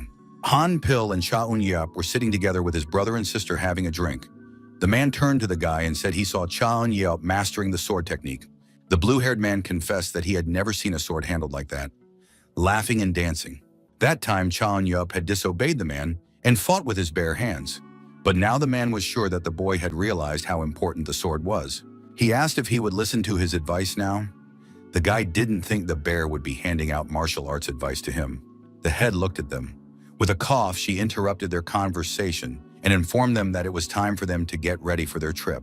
But before that, she wanted to hear stories about their skills, so she asked them to share them. The girl started with Cha Eun-yeop and asked who he was looking for. The guy told about the family he lived in and briefly said that some circumstances forced him to leave it. and said he was looking for someone who was kind to him. Han Pil assumed it was a woman. The guy replied that the woman was wise, so he thought she was doing well without his help. The man asked if there was a reason why he had to help her. Sha Un Yape replied that even though the girl had passed, she had always remained kind. Han Pil asked another question. He was wondering why the guy needed martial arts. The guy replied that there was someone else he wanted to defeat if they met. He felt like the master was watching him, and it was bothering him, so he wanted to fight him. Sha Wunyup told a lot about himself and decided to finally give his name. Han Pil waited for this moment and asked him grudgingly if he could remember his title and stop calling him Bear. The guy didn't know whether to call him Sword Ghost or Dream Master. The man replied that his lip would fall off if he called him Young. The guy replied that first the man should find his parents to call him Hen, and then he changed the subject to Han Pil telling his story. Han Pil waited for Cha and Yop to pour alcohol into his glass, grudgingly noting that the guy couldn't be argued with. The man got up and excused himself to the restroom, saying he hadn't gotten so drunk in a long time, and the blue-haired man left. The guy looked at him unhappily. Yeoju noticed that Master Song was attached to the boy. He told the girl something, from which she realized that he was also looking for someone. The girl's brother asked in surprise when they had time to talk. The girl, bringing a shot glass to her lips, froze from the suddenness of the question in embarrassment. Master Song stood in a dark alley. 3 guys appeared in front of him. Yul Gay, Muge, Hoge. The man asked them if they had found out anything. The guys replied that they hadn't found everyone. They told him that one person was heading to Mudan Mountain. They never found the other. Han Pil was not happy. He had been looking for them for 3 years. The man held a scroll in his hands and handed it to Hoge. He asked for a letter to be delivered to the Mudan Mountains and warned that if his guess was correct, the man would show up after the letter. And the second one he thought would come from Anhui province, so he asked the boys to keep an eye on him. One of the guys said that the young man who was with them also looked capable, but the man immediately said that it wasn't Shaolin Yop because he was looking for a Shaolin master. He warned them not to underestimate his strength. Han Pil warned that in the crazy world of martial arts, the guy could become an enemy. He showed the guys the pendant and reminded them that they could only face him altogether. An assistant reported to the chief. He told them that Guy Ryong had dropped out of the mission after a direct confrontation. The guy had returned late at night after the duel. He had suffered serious physical and mental wounds, so he had now gone into closed-door training to recover. Ham Jin Kyung was a martial arts expert. He also revealed that the guy's fingertips were all mangled and his nails were broken. The man in charge couldn't believe that Ji Ryang had encountered such a professional in Hanam. The man said that Kwak Gi Ryang would investigate his opponent and warned that no one else would meet him until Gi Ryang destroyed him. The chief ordered Jin Kyung to dispatch the 3 demons of the northern forest. The man was surprised that the chief wanted to send all 3.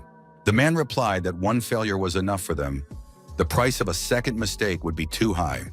By the first failure, the man in charge was referring to the wedding of the Seol family. The man got up from his throne and laughingly replied that it made him the laughingstock of the entire alliance. Jin Kyung was surprised that the chief was really going to marry a girl from a family of such low status. The man came down the stairs and replied that she was the first person to introduce the word failure to her. It was Suyung that he was supposed to marry. Jin Kyung promised to find her and make her pay for everything. The man in charge said that now he should have had no qualms about sending 3 demons at once. Because it was carelessness that made Gi Ryang like this, the head believed that Han Jin Kyung wouldn't mess up his plans. The man was the current head of the Sochan Martial Arts Alliance, Yayul Sa'an. He gloated over how Gi Ryang had become. Master Song was dousing himself with water. He was hungover. Cha Wunyup, who was standing next to him, was not happy and asked his comrade to get ready. The guy unhappily started muttering. Suddenly, Han Pil's assistant appeared from around the corner. The man was not happy to see him again. Folding his hands, he went and said that they had to get rid of the people from the Blue Dragon Bureau and suggested Cha Wunyup to go first because it was like he had a stomach ache. The man made his way to the aide, leaned against the wall, and asked him why he was out of breath and where the others were. The deputy replied that it was an emergency. They had learned that one of the people they were looking for was on his way here, and also reported that this man was being pursued by assassins from the Black Assassins. Master Song was confused. There were many assassins in the world. He didn't understand why them. He desperately covered his eyes with his hand, assuming that after 3 years of waiting, he would surely cause them trouble. Han Pil had ordered the guy to follow him because he had to save him now. The man in the hat was being chased by several men. A gust of wind made the hat fly off his head. It turned out to be a girl. She had made one mistake, and now she was being chased. 10 days ago, the girl was quickly eating her food. A tipsy man took her sword from the table. After looking it over, he said the sword was magnificent. The man asked the girl where she had gotten such a valuable thing. The girl felt bad that he had sat down with her, only spoiling the impression of the meal. She stood up and took her weapon away from him and told him that if he wanted to pretend to know martial arts, he should have taken off his gold ring. The man angrily swung his sword at her, but the girl not only deftly evaded the blow, but also removed his pants. Now, running away from the assassins, she didn't realize if rich people always hired such mercenaries. All the girl's childhood was spent in the mountains, and she just wanted to see the world. The girl stopped, drew her sword, and thought that instead of running away, she would kill them all at once. Suddenly from the side, the girl saw her grandfather. He looked confused. She asked him to stay away from her, but the grandfather turned out to be one of the assassins. He threw a purple stone on a string at her and was about to attack her, but Cha Eun-yup managed to strike first.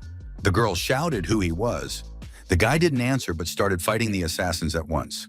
The other mercenaries saw Cha Eun-yup fighting and decided to run away. One of the mercenaries running away thought that the guy was a pro because he killed their leader with just one punch, so they decided to retreat urgently. The man didn't notice how a powerful man grew in front of him and hit his chest.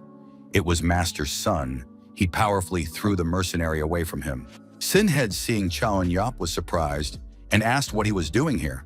The guy replied that the man was behaving strangely, so he decided to follow him. But Hanpil didn't believe it because he would have felt the tale. The guy replied that he was here earlier and decided to wait for him. The girl asked who they were. The guy said they could talk and went to look around the area himself. The girl was puzzled, but Master Song asked her not to take it to heart because the guy was always like this. He decided to ask the girl directly and reached into his inner pocket. He pulled out a stone on a string and asked if she had one. The girl had one hanging around her neck. She happily pulled it out, a little surprised that the man had one too. The stranger asked about the guy with the sword, but Han Pil said he didn't have one. Cha Eun-yup chased after the masked girl. She had needles in her hair, untied her hair, and threw them at the guy. One needle he managed to catch, but it hurt his cheek. He swung and sent the weapon straight at the girl. The mercenary landed near a tree holding her sore spot. The guy walked up to her, holding one needle in his hands. He asked her how she got such a weapon. He demanded her to quickly tell him where the creator of these invisible needles was. But the girl, hiding her eyes, decided to lie that she didn't know what he meant. Cha Eun-yup, bringing the needle close to her face, said threateningly that he had promised Chonri Jikon that he would find his missing son, and he felt he had a hand in this weapon. He brought the tip of the needle close to the girl's throat and promised that if she told him everything, he would let her go. The mercenary looked frightened, but after a moment she laughed and replied that Chonri Jikon would spend the rest of her life in a dungeon with a hammer. The guy assumed that she was the one who kidnapped him. The girl was choked up with anger. She said that her brother and grandfather died by his hand. She promised that black assassins would hunt him down. The girl had died after that. They were all her family, but the boy didn't understand how she could talk about family when she had stolen someone else's son. He looked regretfully at the needle and went back inside. Master Song inquired if the guy had taken care of the escaped black assassins. The guy grabbed his head. The man didn't understand why he was chewing over it since it didn't even concern him. Cha Eun-yup replied that it was personal. And asked who the girl was. Master Song replied that she was his sister. The man heard that she was in trouble trying to find him, so he came. The girl's name was Seo Gyo-young. She thanked Cha Eun-yup for helping her. The guy asked if she too was from Gabang, a group of beggars of unknown origin. The girl was offended by the remark because she didn't look like a beggar. Cha Eun-yup replied that he asked that because her brother looked like he was from Gabang. The guys came to Yeoju's head. Han Pil introduced his sister to the girl and asked her to take care of her. Yeoju asked her brother to escort the girl inside. The chapter looked back and forth at the man and then at the brother who led Gyugyeon. Han Pil told Yeoju that he had some business to take care of now. He asked to let his sister stay with them for a while. Gyo-young went with Yohun, excitedly noticing that their house was cool. The mansion of the famous delivery service stood out. Yohun introduced himself and asked the girl to let them know if anything was wrong. The girl thanked him, took his hand in a friendly way, and suggested that they switch to you, and since she was older, asked to be allowed to call him Yeo Hun Yi's brother. Yohun awkwardly agreed. Master Song asked the head to allow his sister to participate in the transportation mission because his sister was a capable master. The girl agreed if he vouched for her. The man thanked her and told her that he had already talked to her while they were traveling. There was a problem. Yeoju was agitated. Master Song told her that his sister was being pursued by assassins, and also Gyo Yeon had defeated one of the best Blue Dragon experts. They could come for revenge. The man was worried about the safety of the chapter. The purpose of the mission was the trip itself. They didn't want the chapter to risk themselves. Cha Won-yup stepped forward and said that right now the service was short of manpower because of the refugee worries. And if she stayed in a conspicuous mansion, even the Blue Dragon wouldn't dare to attack. But Yeoju refused to give the mission to them because the masters helped them, so their business was her business. And without the head, the importance of the mission was disappearing. The girl said the Golden City wouldn't be worth anything if the head hid behind the backs of others and shifted the responsibility of defense from herself. She wanted to forever remember the value of the name that would be cleared by this mission. Lowering her eyes, she said her father would have had the same attitude. But now the head was her, so she had to be a worthy example. And even though it was risky, she was willing to die. Yeoju believed that the guys wouldn't let that happen. The blue-haired guy turned to Cha Won-yup and said that there was nothing left for them to do. The head had made her decision. The guy replied that as chaperones they must obey. The procession of an empty wagon, the most ordinary wagon with the flag of the Golden City. The purpose of the trip was the chapter and those who accompanied it. Once Cha Won-yup leaves the central area, whoever decided to harm the Golden City would soon reveal themselves. The deputy head, Song Yo-hoon, also wanted to join, but he decided to stay at the mansion to take care of his father and the refugees. Yo-yeon happily said goodbye to Yo-hoon and promised that she would return safely. Her brother was puzzled when he became her brother. The fifth day came. Han Pil was driving the carriage. In the carriage sat Cha Won-yup, Gyo-yeon, and the head herself. It was already the fifth day, but nothing had happened. Gyo-yeon's brother was telling about Cha Won-yup that he only sleeps, eats, and practices with his sword. She started talking to the guy in an informal speech. The guy asked why she was talking to him like that. They had a small fight over what to call whom. The guy asked the girl to leave him alone. But Gyo-yeon got mad and yelled that he would call her Nuna. The chapter asked them to calm down. Han Pil's sister asked Yeoju to tell the guy to stop, because they have to establish a hierarchy.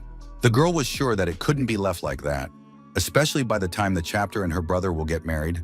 Here Yeoju was taken aback and looked at Gyo-yeon in surprise. She blushed. Her sister thought that she and her brother were dating because she heard her brother bringing up Lady Song every time in the mansion. Yeoju was shocked and blushed even more. The conversation was overheard by Han Pil. He didn't understand why his sister was talking nonsense again. Suddenly, a man noticed something from the side and the wagon stopped. Cha Won-yup asked what was wrong. The blue-haired man said there were some rascals on the road. His sister asked what was going on. His brother told her that some bandits were blocking their way, and it didn't look like they were sent by black assassins. Cha Won-yup and Gyo-yeon got out of the wagon. The old men laughed that the guys had compared them to second-rate assassins. One of them demanded to give them the head. Han Pil was the first to attack the old man, his sister called out to him worriedly. The man facing the old man felt that the bandits were unusual. Their martial arts were different. The blue-haired man threw back his arm, swung with all his might, hitting the spot where the old man had just been. The bandit jumped back, chuckling. He recognized that the man was no bad guy. The blue-haired man remained silent, putting his sword behind his back. The man introduced himself. He was the demon lord of the withered trees. Han Pil knew the legend that was already 10 or more years old, but he didn't think he would ever meet them in a place like this. The demon lord of the withered trees was called Den Song Lag. He was a little surprised that such a young guy knew his name. The demon pounced on Han Pil, bringing his long fingers closer to him. The man threw punches. Gyo-yeon said they should intervene, but Cha Won-yup ordered not now. He said that if the others joined the fight, so would they, and asked the girl to trust that the man could handle it while they concentrated on protecting the head and the wagon. Looking at the two old men, the guy thought that they were definitely in on that group of attackers. Cha Won-yup guessed in his mind that they were the ones he was looking for, the instigators of all this. The old man brushed off the man's blows with a laugh and said that he was sorry that such a level-headed man had tangled with a woman from a poor organization. The demon promised to make the head suffer before he killed her. Han Pil got very angry, swinging around, promising to make him a pile of kindling. The old man jumped up and evaded the blow. Then the man struck the spot where the demon was supposed to stand. But Den Song Lag, jumping high, flew at the man, swinging his clawed hand. Cha Won-yup intervened in the fight, chopping the demon in two with his dodgy sword. When the guy stopped, he ordered Han Pil not to let his anger take over him and asked him to gather himself. One of the old men recognized Cha Wunyup, for it was he who had broken Kwak Gi Ryang's fingernail. The cute old man with a weapon that had a spiked ball on one end and a blade on the other was called the Benevolent Smile, Wan Ga Hu. The second fire-wielding one, who recognized the guy, was called the Demonic Palm of Crimson Flame, Chok Pal Gi. The two of them swooped down on the guys. Cha Wunyup prepared for a clash, ordered the guys to defend the wagon, and ordered if anyone approached the wagon to attack all at once. Chok Pal Gi attacked first. He aimed his fire straight at the guy. Wan Ga Hu attacked next, but Cha Wunyup fended off all their blows. The brother and sister were standing near the wagon. Gyo Yeon decided to intervene to return the favor to the guy. The girl ran to help, using the cloud ladder art technique, shouted to her brother to keep the head safe. Cha Nyap was fighting Wan Ga Hu. Fire flew from above, but the girl put out her sword to protect the guy. Gayo Young suggested that he fight together so that they could finish this quickly and continue the expedition. They fought off their attacks while standing with their backs to each other. The guy asked the girl to go back to the wagon, but Gyo Young didn't agree because she didn't like being owed. The frighteningly cute grandfather suggested to be nicer to the kids. He pointed his sword at them and promised that they would enjoy the feast today. Cha and Yup noticed from the grandfather's hands that the kid with the broken fingernail gave his greeting. The grandfather laughed. The guy swung around and promised that he would be polite too. Cha Un Yup fought with Wan Ga Hu. Gyo Yan fought with Chok Pal Gi. Wan Ga Hu swung, but the guy quickly dodged and immediately attacked back. The grandfather was surprised to see that the guy used Galmin Hyuk's technique. Cha Wan Yup smugly said that he showed how to use it against monsters like him. Gyu Yun fought with the fire grandfather. The girl deftly dodged the attacks. Chok Pal Gi tilted his head and admitted that the girl was talented. Suddenly, the old man cackled and fell backwards. A sword landed in the ground beside him. Hanpil ran towards them. He grabbed his sword and said they were advancing towards the wagon. He promised to bind the grandfather's legs so he couldn't move. The man drew his sword and pounced on the old man. A fierce battle ensued. Hanpil noticed his red eyes and thought he was being pushed by his equipment. The man pushed him away and Chok Pal Gi fell to the ground. He stood up, raised his hands and roared. Fiery red energy gathered around him. The grandfather put his hands together and decided to fight the master with all his might. He launched red tongues of flame at the man. The man put his sword in front of him and held back the powerful stream with all his might. The skin on his arm began to peel off, but Hanpil courageously stood and held back the attack. The girl gathered her strength, put out her sword, using her technique to cut with a single blow. Blood spurted from the demon's mouth. He said about some shaman and that he raised a strange man. The girl turned to him. She didn't understand what the demon said. Yu Young wiped her mouth from the blood, but suddenly sat down. Her brother ran up to her and asked if she was okay. Yeoju came out of the wagon to see if anyone was hurt. She saw Gyu Yeon on her knees and her brother with her, helping her up. The master's hand was red, the girl exclaimed loudly when she noticed. Everyone stirred. The last demon saw her. His gaze fixed on her, and he ran towards the head. Hanpil ran after him. The old man swung at Yeoju with a creepy smile. The girl frightenedly awed. Cha Won-yop's sword circled the old man's weapon. The guy used the first blood butterfly technique, the blood butterfly dance. The guy pulled his weapon and whipped the grandfather's back with his sword. The old man fell to his knees. Hanpil and Gyo Yeon ran up to the head to ask how she was. The old man still wouldn't stop. He told Hanpil that he couldn't defeat him that way. Chai Wunyap called out to the old man and said that his opponent was him. The grandfather took a swing at the guy. He started twirling his stick and giggling madly. The guy fought back and couldn't believe that the grandfather was still fighting after he used the technique. The old man wouldn't stop. Cha Wunyap didn't want to die like that and decided that he needed to aim straight for the heart. The kid decided to use the rotational force inversely. Cha Wunyap applied the second blood butterfly technique, the blood butterfly vortex. The guy deftly twirled his sword and cut off the old man's arm, after started to strike his grandfather continuously. The old man screamed. He didn't understand what those red butterflies were. Cha Won-yap, meanwhile, used the third technique. He jumped and in the air began to strike the old man's back. In one of these strikes, the guy broke the old man's weapon after Cha Un-yup landed on the ground. The old man fell to his knees, chuckling. He didn't think he would go to the other world so soon, but the grandfather didn't want to go alone. He pointed his weapon, what was left of it, at the head. Needles started to come out of the spike ball. Hanpil stepped forward and with his sword began to throw the needles away. All the spikes hit the trees. The old man fell face forward. Hanpil was looking at his sword unhappily. Yeoju worriedly crouched down to Gyu Yeon. The girl reassured her that it was already over. Cha Wunyup exhaled and thought that he should become even stronger. Gyo Young sat with her face screwed up in pain. Behind her stood Cha Eun-yup. He treated her wounds and asked her to be patient for a while because he was doing it for the first time. The girl holding her stomach asked what sect he was from. Hunpil asked Yeoju not to blame herself because they were prepared for this. He said that these demons were known as the demons of the northern forest and they could take a break soon.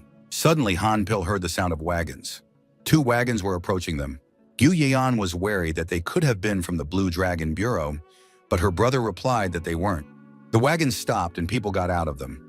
It wasn't obvious from their demeanor that they were enemies. The man assumed they were from another bureau and had come in response to news of the Golden City. The stranger started to approach them, but Hanpil asked to confirm his identity. The man replied that they were from Luoyang and had come because of the news. He asked if he could see the head, but his gaze soon found the girl herself. The girl shouted happily. It was her uncle Seok Bu, and the girl beside him was named Ju Ryong. The man asked if they were from Hanam, but the head wasn't listening to him anymore. She quickly ran to her relatives. It had been 5 years since their last meeting. Her uncle's name was Samwon Jingle, and Jinju Ryong was the oldest daughter of the Dead Sea Bureau. Yeoju was very happy to see them. She had missed them all this time. They had been looking for their wagon, even in the Dead Sea Bureau. The Dead Sea Bureau was one of the 3 services of Hanam, on par with the Golden City and the Blue Dragon. They were aware that the Golden City was enduring difficulties, so Yeoju sent Ju Ren and a few other people to meet them. Ju Ryong tearfully said that Dad insisted on them going home, so she asked if they would go home. Yeoju hadn't seen them in a long time, so she happily agreed. Her uncle shifted his gaze to the boys and asked them to tell what happened while they were gone. The girl quickly told everything. The man said that they had been through a lot since he had left the post of the head of the service. He always regretted it though, because if he had stayed, he would have lightened Il-san's burden and helped the girl through everything. The man asked Yeoju to let him help her. He was ready to go to the Golden City now and find Il-san. Yeoju was glad and said that if he was with her father, she could continue her journey with peace of mind. The man wanted to say that he would calm the Hyung and come back, and the girl had better go to the Dead Sea. From now on, he promised not to leave her. But the head asked him not to worry about her, and instead told him to help Yo-hoon in the mansion. Because it was hard to keep an eye on both the refugees and her sick father, she assured him that she was accompanied by amazing masters, so she was safe. The girl assured him that the boy's skills were second to none and asked him to give her father her regards. Uncle took a closer look at Cha Won-yup. He was surprised that he was also a master because he looked younger than Yo-hoon. The other 2 looked experienced to him, but they stank. They didn't look like typical attendants. Her uncle put his hand on her shoulder and believed the girl and ordered her to carefully consider every move in his absence. Ju-ryong reassured him, telling him that they would return to Luoyang safely together. The head promised her uncle that her father and brother would meet him well.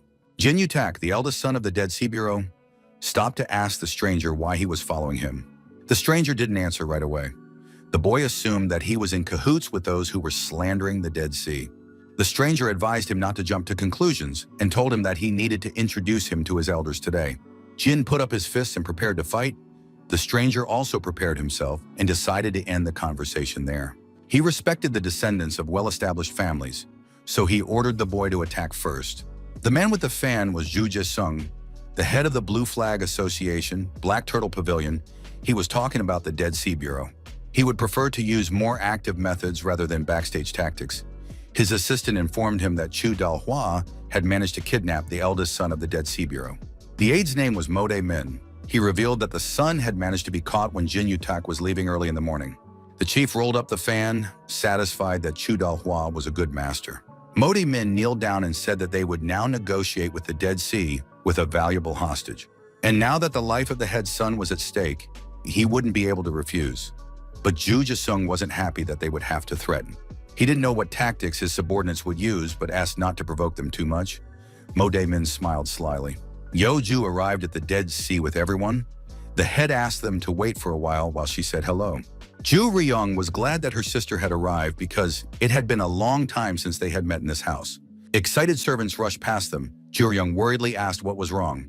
Jin Seng-gong, the master of the Dead Sea Bureau, came out to the girls. The girl asked her father what happened. The man, after a bit of silence, still said that her older brother had been kidnapped. The girls were very surprised. The father said that the son had left early in the morning, telling him that he would prepare for her arrival and had not been seen since. The head hesitated and said that the same thing was happening to her bureau. Their goods were either stolen or attacked by bandits. She recalled a case that even their mansion was attacked once. They had heard that this was happening in Loyang too, so it was obvious that it was all the work of the same people. Sanggong was scared because it was a big problem. Gyoyoung, Hanpil, and Cha Eun-yup stood near the wagon and watched the head and her relatives. They realized that the situation here was no different from the one in the Golden City. Cha Eun-yup was silent. Mo Dae-min approached the two men. He wanted to meet their master because he came because of his son. Ji Song-gong asked Mo Dae-min if his son's disappearance was related to him. The man started making it look like it was the head of the Dead Sea who was to blame for what happened, and he came here for a solution to the problem. Jin Sang-gung understood the man's intentions. He decided to accuse him and tarnish his son's honor by using the story. He knew that if he started to defend his son, Mo Dae-min would use force. If the head would grant their requests, then there would be nothing to fear since he would have his children, but right now there was nothing he could do to this blackmailer. Jin Sang-gung assumed that what Mo Dae-min was trying to say was that he needed to hand over the estate to them, and then his son's life and reputation would be safe. The man asked to be given a day to think it over. Mo Dae-min agreed to wait. The man stood up and said that if he made the right decision, then his son wouldn't have to worry about him. He promised to offer a fair fee. Mo Dae-min turned around and said snidely that if he had a hard time sleeping because of the offer, he would explain his situation to his higher-ups so that they would offer a high fee. All this the head told Yeoju and Ji-ryung. The daughter screamed that this was crazy. She asked to find a way to reveal the truth.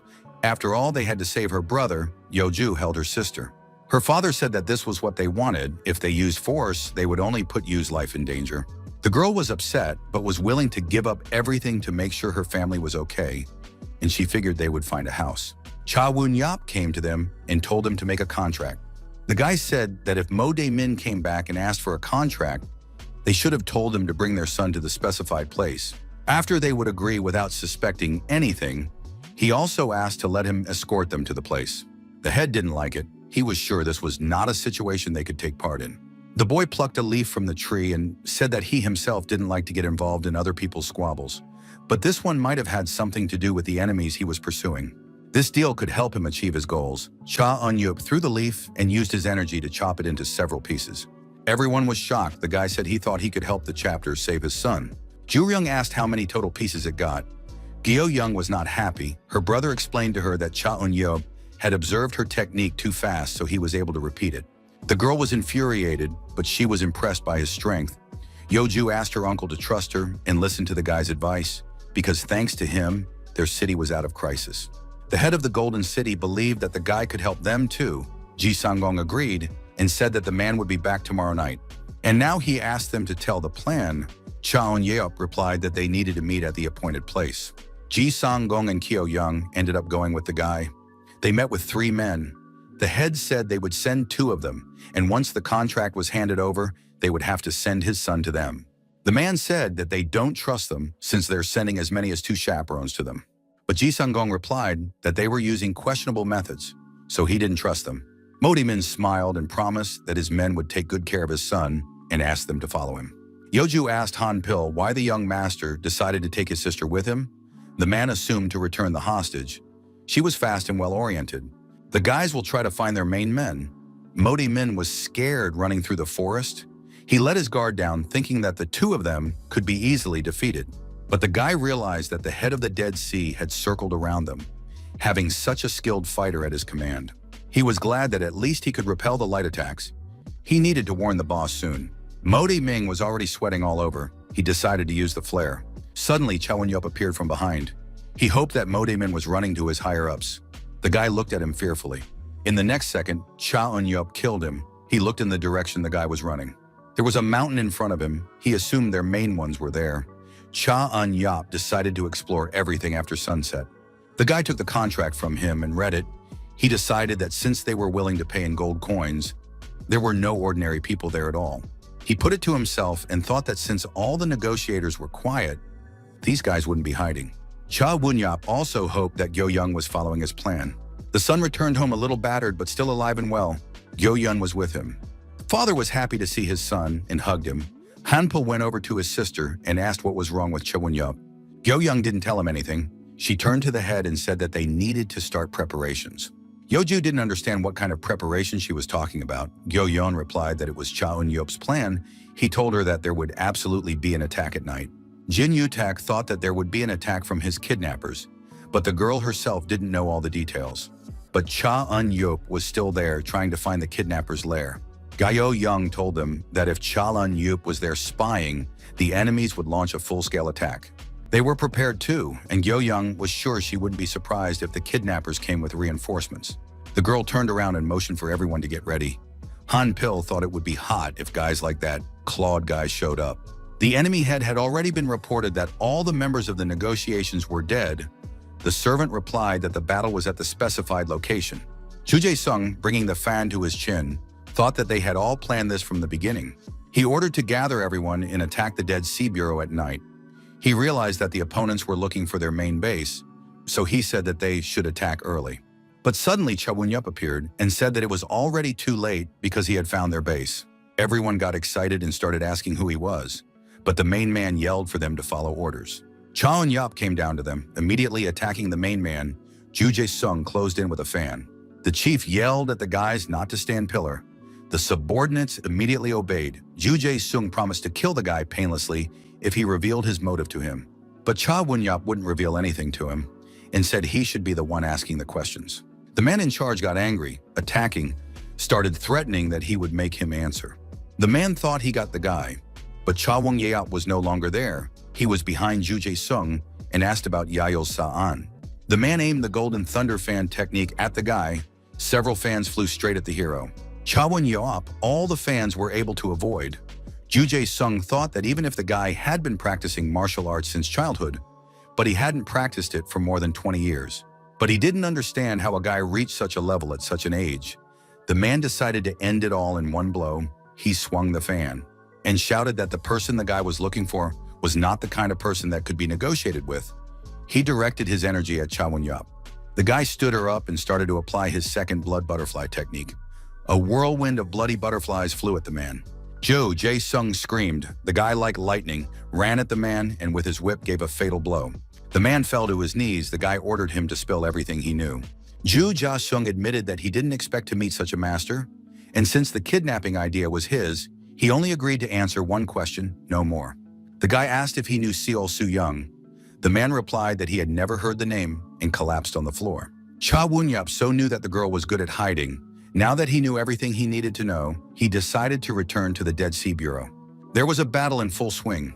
Yo-yeon told her brother that they were as good as black assassins. Suddenly, the girl was attacked by two opponents at once. Her brother saw this and worriedly called out to his sister.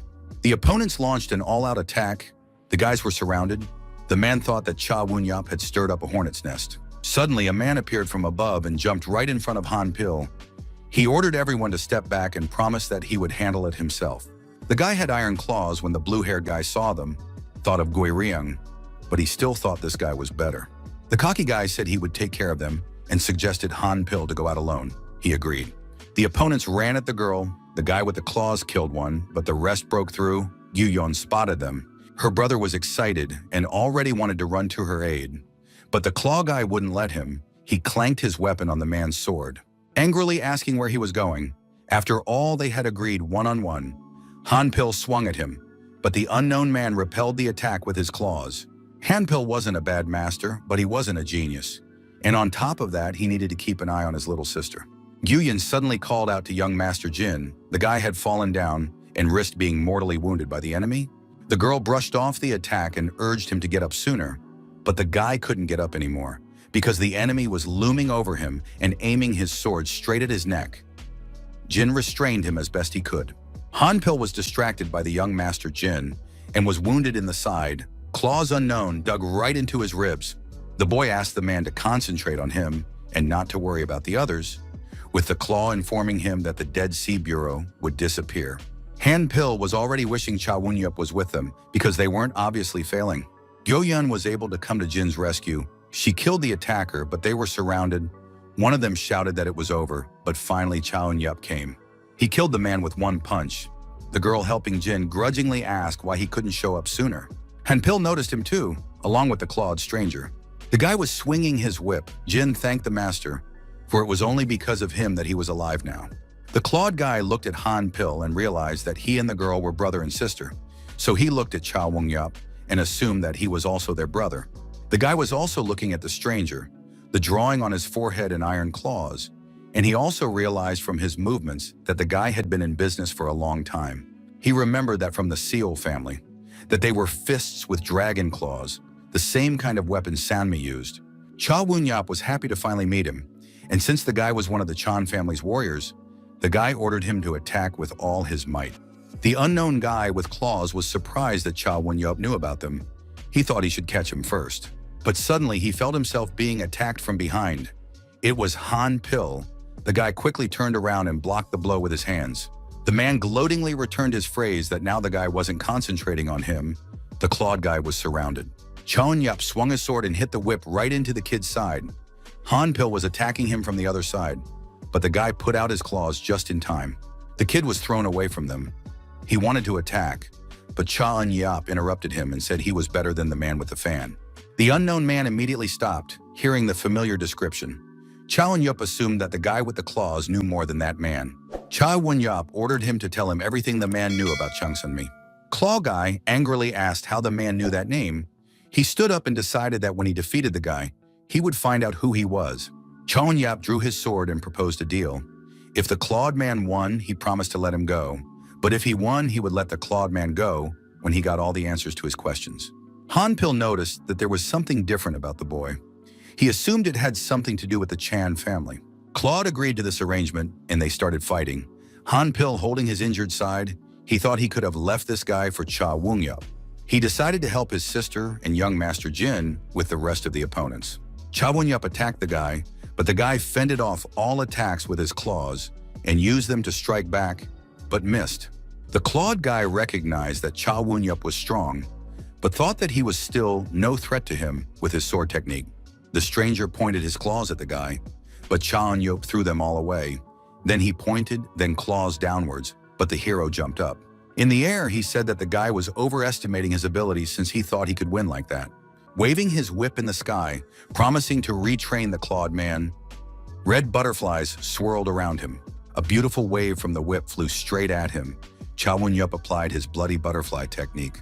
Claw cowardly thought that the guy was winning. A powerful whirlwind of blood butterfly flew at him. The impact was so strong that Han Pil, Gyo-yeon, and Jin stopped. When the dust cleared, the clawed guy sat on his knees. He laughed. He felt that Cha Won-yup didn't even put out his full strength. The guy wanted to promise that he would defeat him next time, but Cha Won-yup sat down on his knee and asked him if he really hoped their paths would cross again. The clawed guy grimaced. Cha Won-yup put his sword around his neck and asked which faction he belonged to. Suddenly, the clawed guy's voice sounded in Cha Won-yup's head, saying that he was from the alliance west of the river, the Black Turtle Pavilion. Their leader was Yahello Sa'an. The guy let him go and ordered him to deliver a message to Sanmi that the revenge of an old acquaintance was coming. It was over in the courtyard. All the guys were thanking the head of the Golden City and her helpers. Cha Won-yup was sitting thoughtfully on the fence. Gyo-yeon came up to him and offered him a drink from a bottle. He asked what it was. The girl said it wasn't poison and ordered him to drink it quickly. Gyo-yeon told her that her brother had a hole in his body with blood spurting out of it, and Mrs. Yeoju would be very concerned. She noticed Cha Won-yup looking too serious, so she was willing to listen to him and offered him a drink. Ji Sung-gong came to Yeoju's place. He thanked the girl for her hard work. Thanks to her, the Dead Sea Bureau was still afloat. The man asked her where she found these people, and she said she met them when she needed them the most. But Uncle warned her that she should not let her guard down, because if they were such martial arts experts, they could use it against her. The man didn't want to say that, after all. They had helped him, but he was afraid that Yeoju might have gotten hurt. The girl was agreeing with him. She thought it was strange that the guys were helping a helpless bureau that wouldn't be able to pay. But Yeoju was willing to be loyal to them until they abandoned her, because when she started her expedition, the guys had risked their lives many times for her. The girl said with a smile that she didn't think they were bad. Her uncle replied that since she trusted them, he would too. The man asked what her transportation plan was. Yeoju replied that she was planning to reopen after the break. Nothing big. The girl warned that she would be staying here for a while. Also, Yeoju was curious to hear his opinion on transportation. Ji Sung-gong was always happy to help the girl with advice. Gyo-young sat down next to Cha Eun-yup and asked him that he was so serious because he was looking for a woman. The guy guessed that the girl brought alcohol to question him drunk. The girl laughed, remembering that Han-pil told her that they should carefully get close to Cha Eun-yup. Gyo-yeon was surprised at that because the guy helped them. The man told her that she saw her look change after it was revealed that the clawed guy was from the Chan family. Han-pil had tried to determine his faction from his sword technique and philosophy, but none of the beggars had heard of him. But Gyo-young excitedly suggested that if he wasn't from the beggars, then he wouldn't be a problem. Brother said that he had heard that a new faction had formed in Kamsok province. It was called Flying Dragon Gate. The faction was formed from the union of the Kamsok and Seoul families. It was suspicious that two huge families had formed an alliance and invited experts. Han-pil wanted to find out what kind of relationship Cha Eun-yup had with this guy, who had shown particular wariness towards the Kamsok family. Gyo-young had told Cha Eun-yup that once their expedition was over, she would move in as a family member, but she felt strange that she only knew about the guy in name. The guy was a little confused that it was such a big deal. The girl poured him some alcohol. Cha Eun-yup told her that he had been a servant in an aristocrat's house since he was an infant, and when he felt like leaving, he went to the mountains to hone his skills. The girl thought that the guy had found his master in the mountains. She wondered where he learned martial arts from. Cha Eun-yup, while drinking alcohol, saw that Yug-young wanted to know his lineage. He realized that she was sent by her brother. The guy was plotting what Soo-young would do in his place. Cha Eun-yup stood up and concluded in his thoughts that it was natural that he was suspicious to them. After all, the origin of his technique was unknown. The guy replied to Gyo-yeon that he liked being free. He wanted to find his way to get closer to the power he wanted. Cha Eun-yup wasn't sure about his limits and what he would do in the future. He was just training to get stronger. The guy admitted that trying to change like that person wasn't such a bad idea. Gyo-young understood her brother's intentions but made sure that Cha Eun-yup wasn't the kind of person who would get them in trouble, and all he did was save people. The girl handed him the bottle and asked him to have another sip. That way they wouldn't have secrets from each other. The guy said she was getting him drunk, and by that she wasn't being trustworthy. The people were being chased by assassins.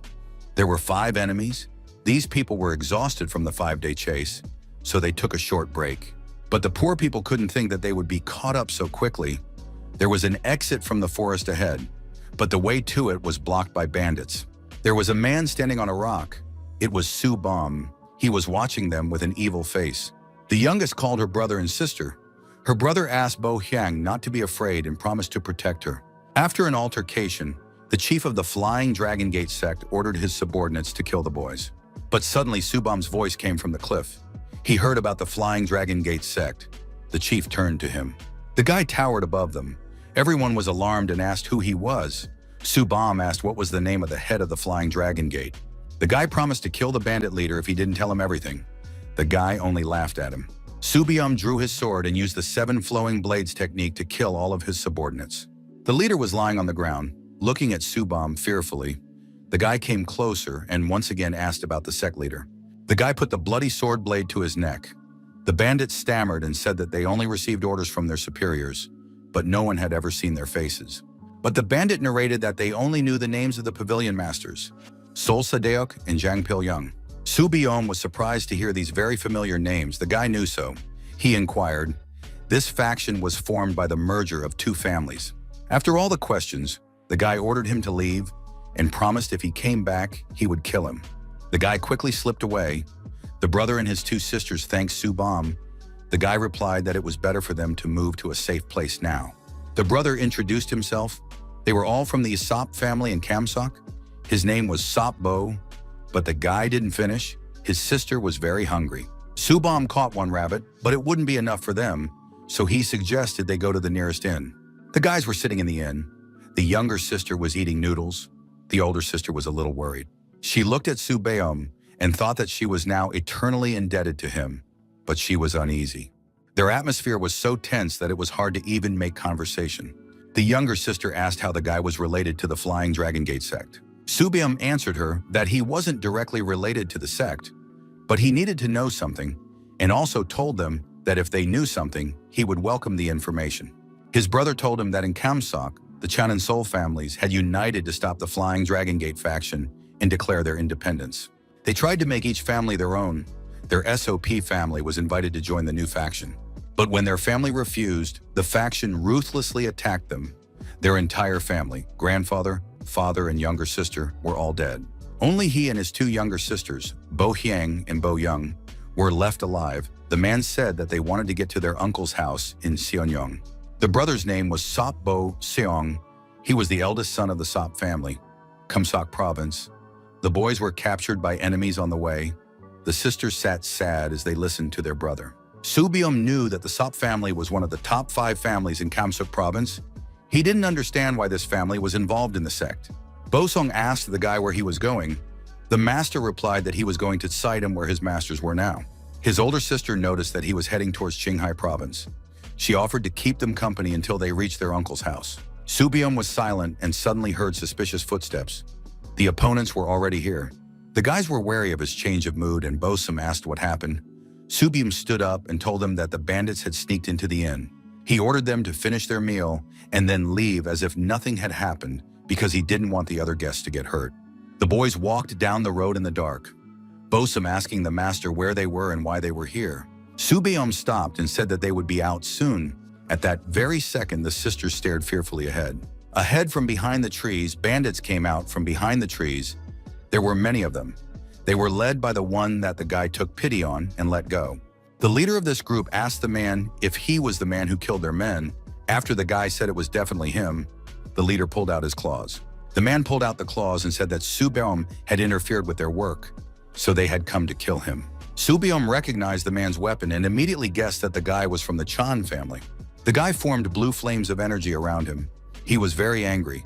The leader was not afraid of him and smugly replied that he was from the Chan family. The man didn't believe that one guy could defeat them. Subium formed a golden ball in his hand, surrounded by a black veil. He pointed it at the men. They were astonished because they had information that the guy only used a sword. The man did not have time to utter his next words. He was overtaken by Subium's power. The opponent flew off and crashed into a rock. The others stood and looked fearfully at Subium. The guy pointed his finger at the one he had spared and said that he was next. The guy from the last group was scared to tears. Subium had warned him that if he tried again, he would kill him. The bandits fearfully drew their swords in front of them. Subium was angry that everyone from the Chan family was the same. He prepared to form an attack. Bosum and his sisters were also scared. The man covered them with himself from the master just in case. Subium created the orb again, promising that he wouldn't leave anyone alive. He threw the Asura Sutra directly at the bandits. Everyone was immediately dead. Bo Sam, Bo Hyang, and Bo Young fell to the ground. Covering themselves, the brother frightenedly noticed that the guy's martial art was from a demon. To the man, Subium's appearance resembled a demon. The guy was very angry. In the darkness, his eyes were glowing bright blue color. He looked frightening. Jin Sunggong sat in the office and sighed sadly. He was worried that it would be difficult to revive the bureau. They didn't have enough funds. He was looking at a book and wondering what he should do. Cha Won-yop came to him and asked him what he was worried about. The guy himself came to the chapter to see because Yeoju was also facing such a dilemma. The man asked him to tell the girl not to worry too much. Cha Won-yop promised he would and put a sheet in front of the man. It was a receipt. The guy said that there was already 10,000 for today. He brought to lend it to him. The head was very surprised. In return, Cha Won-yop asked him to make a written promise to the head of the song service and calculate it by the interest rate in the elite market of Luoyang. This was all to work out after the expedition was over. This budget was to rebuild the transportation service. Jin Songgong was surprised where the guy got so much money from. Chai Won-yop revealed that he had taken it from those who kidnapped the master. Jin Sunggong had suspected so, but now he was definitely convinced that the guy was a brave man. The man put the slip into the chest. After handing over the written promise to their head song, the guy thanked Jin Sunggong. Cha Yun-yeop, after getting everything he wanted, went out of the office. The head was satisfied and thought in his mind that his brother, Il-san, didn't have anything else to worry about. A few days later, the 80th birthday celebrations of Master Namgung Song-yu, the head elder of the Namgung family, began. When the guys heard the news of the opening, they went to Luoyang for both rest and relaxation. Gyo-yeon, Han Pil, Cha Won-yop, and head Yeoju sat at a table filled with all kinds of food. Gyo-yeon was delighted with the goodies. Yeoju thanked the guy and said it was all thanks to him. Cha Won-yop disagreed. There were many people in the room. Suddenly, Han Pil looked suspiciously at the hooded man who was watching them. Cha Won-yop saw him too and asked his comrade if he knew these guys because they were watching them closely. The man suggested that they might have been survivors. The fellow felt that the hooded guys were emitting a strange aura and voiced his concerns that they weren't like the usual provocateurs. Hanpil was unsatisfied. Where could these bandits have come from this time? He didn't realize who exactly they were, from the Sochon Alliance or the disguised members of the Black Veil. The guys wondered that if their target was Yeoju, they would have attacked back at the intersection and not in a place like this. Yo Young thought that last time, she almost got killed the last time they disguised themselves as an ordinary person. The girl was sure it was a Black Veil, in which case she decided to attack first. Han Pil and Chaon Yap meanwhile came up with a plan. They decided to all but Gyo Yan to pretend to switch places. They asked Yeoju to stand up, but Gyo Yan couldn't stand it. She stood up, pulled out her sword sharply, and yelled that she would kill them all. The three hooded men who were watching them got frightened when the girl started running at them to attack them. They screamed and covered each other. Suddenly, Chaon Yap from one of the guys spotted a needle he had already seen from the mercenary girl. He managed to block the girl's path and urged her to stop. The guy told the pissed-off Gyo Yan that these were not easy people. There was a scared girl sitting on the floor with a green pendant around her neck. Cha Wunyup noticed a sign on it. It showed a snake. He asked them who they were and why they were following them. The guys bowed their heads guiltily, one of them showing a needle, and asked if they could talk about it somewhere else. The girl who had the needle was going to explain everything to everyone. They came out, the girl introduced herself. Her name was Tang Yuhua. She was from the Tang family. The girl was the head of the family. Yeoju was surprised. The Tang family of Sichuan province excelled in creating and using poisons and antidotes. A single drop of poison was capable of killing hundreds of people and sending opponents to the underworld with needles thinner than a strand of hair. Their expertise in the production and use of poisons and antidotes was unrivaled and left no room for comparison. Han Pil didn't understand why the Tang family of Sichuan needed them, but the guys explained that it wasn't them that were needed, but the Black Veil. Guyan was alarmed. Her brother blocked her way and asked why they needed the Black Veil, but the head of the family couldn't tell them that. She explained that she just followed them after they got the information that the Black Veil was targeting them. Yuju asked that they were going to continue following them until they met the mercenaries. Yuhua apologized and said that they had that plan. Cha Wunyup asked the head of the family to look at his sword. The girl stared at it in surprise. The guy said it was his sword. It was similar to the amulet that Yuhua had dropped earlier. They were made by the same craftsman. The girl asked in amazement if Cha Wunyup knew him. She really wanted to find it. But Cha Wunyup didn't know himself and admitted that he was looking for him too. He warned that if they clarified the situation, they could work together. Yuhua's brother turned to her. The girl tiredly leaned her hands on the table and decided to tell. Only she asked them to promise her that they would not tell anyone about it. Yuhua told her that their family had an amulet that they had been trying to complete for a long time. It had been a long time wish and regret of their family. However, recently, there was a glimmer of hope when she saw the Black Veil amulet. They thought that if it was the creator of the amulet, perhaps he could dispel their regret. Yuhua was able to find out that the creator of the amulet was Zhongli Jekon. The girl said that if Zhongli Jekon really made the amulet and their family, then he could become an important figure in their Tang family of Sichuan province. Yeoju worriedly asked what they were going to do. Yuhua was going to continue to follow them. The head thought about it. Gyo Young noticed this and suggested for her that they all go together. Yuhua asked if that would be okay. The girl came up behind Yeoju and put her hands on her shoulders. She replied that it was okay and asked what the chapter's opinion was. Yeoju was flustered but still agreed. Han Pil noticed that the Tang family didn't have to attend the Namgung family celebration. Although it was a very important event, Yuhua replied that this mission was more important to them than anything else. Even her uncle, the head of the family, grandfather, and elder went to it. The man was surprised by this. Yuhua explained that the celebration would be to discuss the creation of a new sect called the Flying Dragon Gate, which is supposed to unite the Seol and Yang families. Cha Wunyup was surprised that the Seol and Yang families were united into one.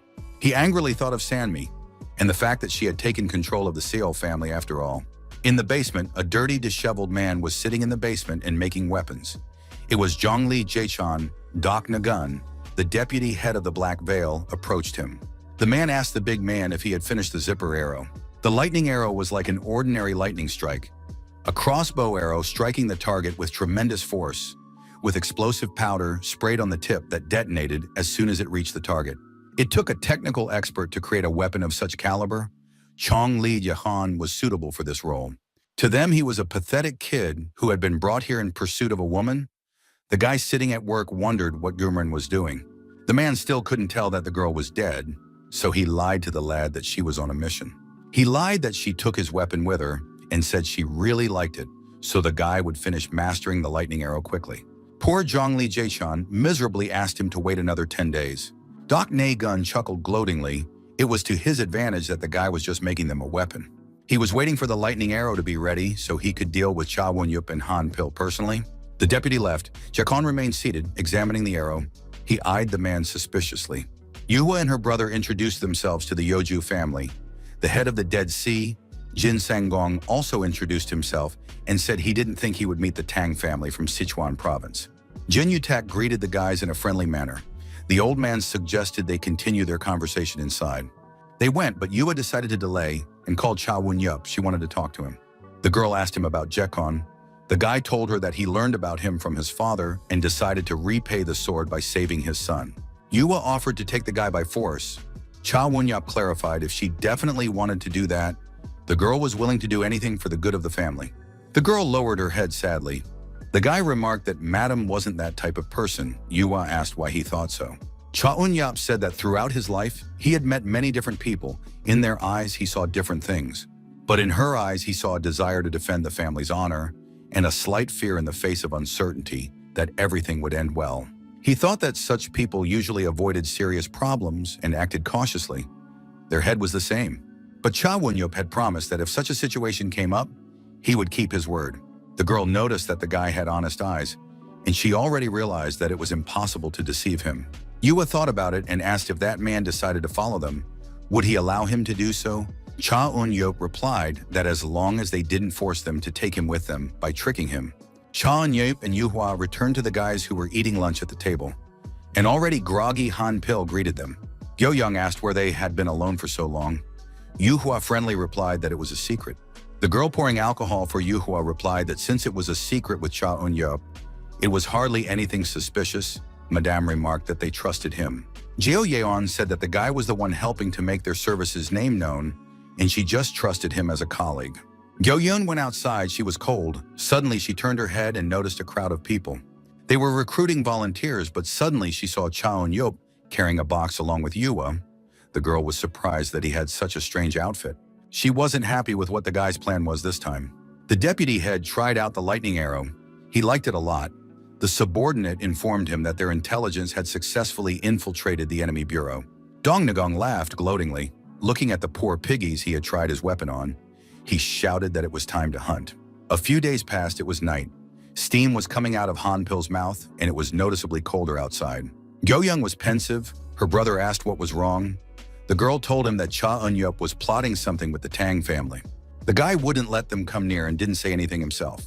She was furious that Cha Won-yup, after everything, suddenly comes up and asks her to help him set up an ambush for the Black Veil. In her opinion, that was enough to get him the death penalty. She angrily promised when it was over to try and find out what happened. Suddenly, Cha Won-yup came up to them and asked her what exactly she heard. He walked up to them and grudgingly said that he ordered them to be bait. Yu-yeon awkwardly held her head and giggled. She said she thought she'd get more attention that way. Suddenly, Cha Won-yup smelled a familiar scent. Turning around, he complimented the girl. Han Pil announced that they were already here. The man asked his sister which side she was choosing. The girl chose the left side. The mercenaries were already rushing towards them. They started a fight. Cha Won-yup pulled out his sword. He thought that as long as everything was going according to his plan, he decided to try something. The guy was surrounded by bandits, but he quickly dealt with them with his sword. Han Pil noticed with an edge of his eye that Cha Won-yup's abilities had improved even more. The girl was killing mercilessly. Suddenly, she knew that these guys who attacked them were their volunteers. Gyo-young approached Cha Won-yup and asked what was wrong, and if he knew about it, the guy admitted that he did. Suddenly, arrows flew at them. The guy was puzzled when they landed in the ground and exploded. The girl worriedly inquired if Cha Won-yup was okay. The Black Veil deputy stood on the roof and watched the guy. He saw his sword. The man thought with annoyance that he could get them in trouble. Cha Won-yup knew the man. Doc Nagan himself was a little surprised that the guy knew about him. The guy pouncing on him shouted out that it was very easy to gather information about him. The deputy let out arrows. But Cha Won-yup cut them all with her sword. Doc Nagun was momentarily confused.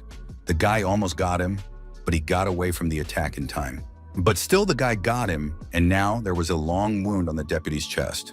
Doc Nagung threw a smoke grenade. When the smoke cleared, Han Pil, annoyed that he ran away, Chaun Yap shouted to him that they couldn't have gotten far.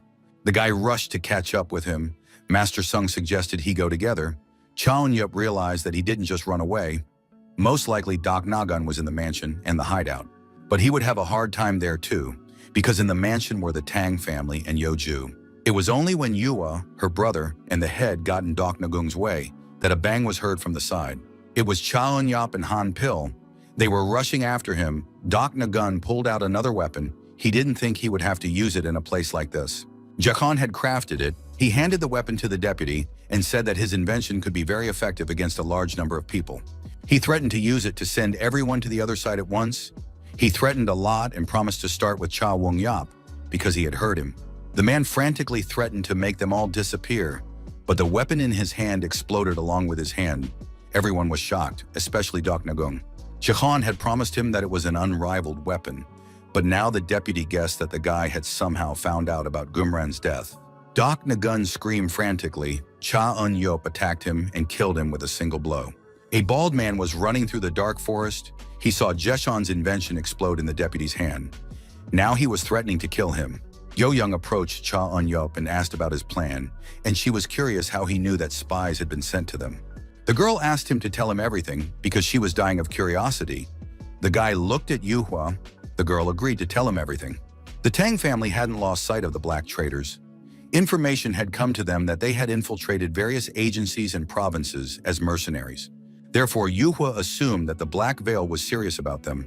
The young master devised a plan accordingly.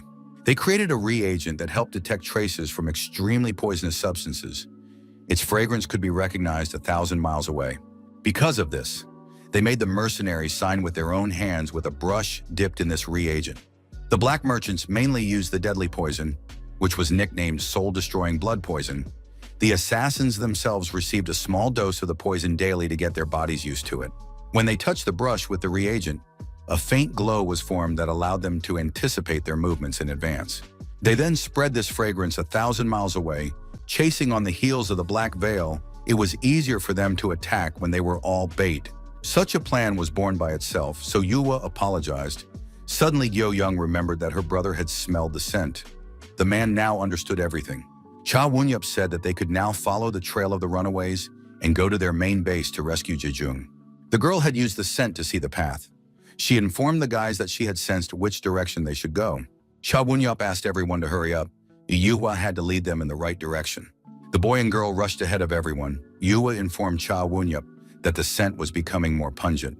Cha Wunyup remarked that the mercenaries didn't notice that they were following them. The girl replied to him that it was a scent she had been working on for a long time, so only her family members could distinguish it. But Yua worried that the survivors might have killed Yukun. The girl had heard that the Black Veil were the proudest of the assassins. They could do anything to those who tarnished their honor. The girl was already tired of running. Cha Un-yup saw that. He stopped and told her that he would go on his own from here and ordered her to go back and rest.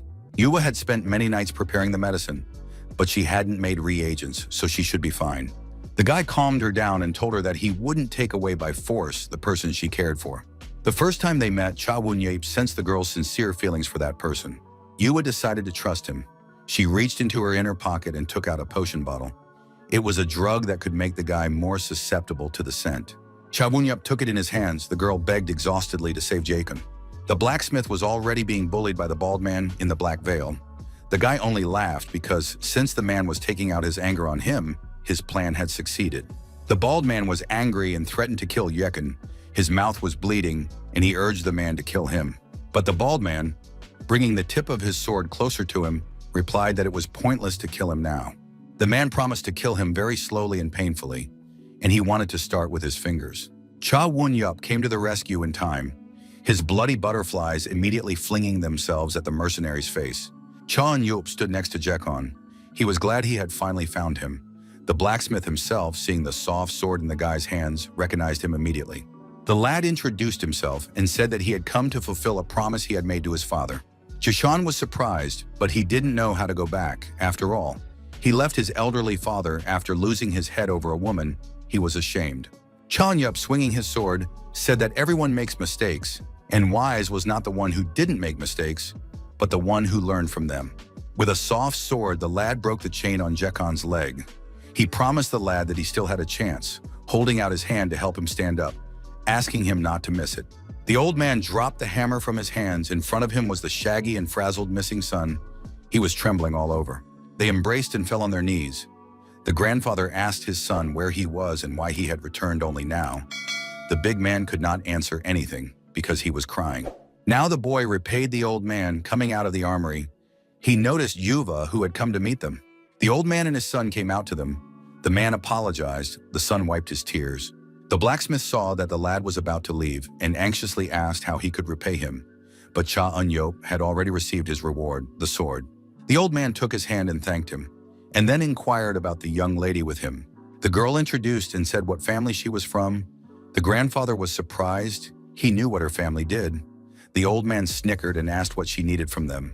Cha Eun-yop answered for Yuwa. He said that the young lady had been a great help in saving his son.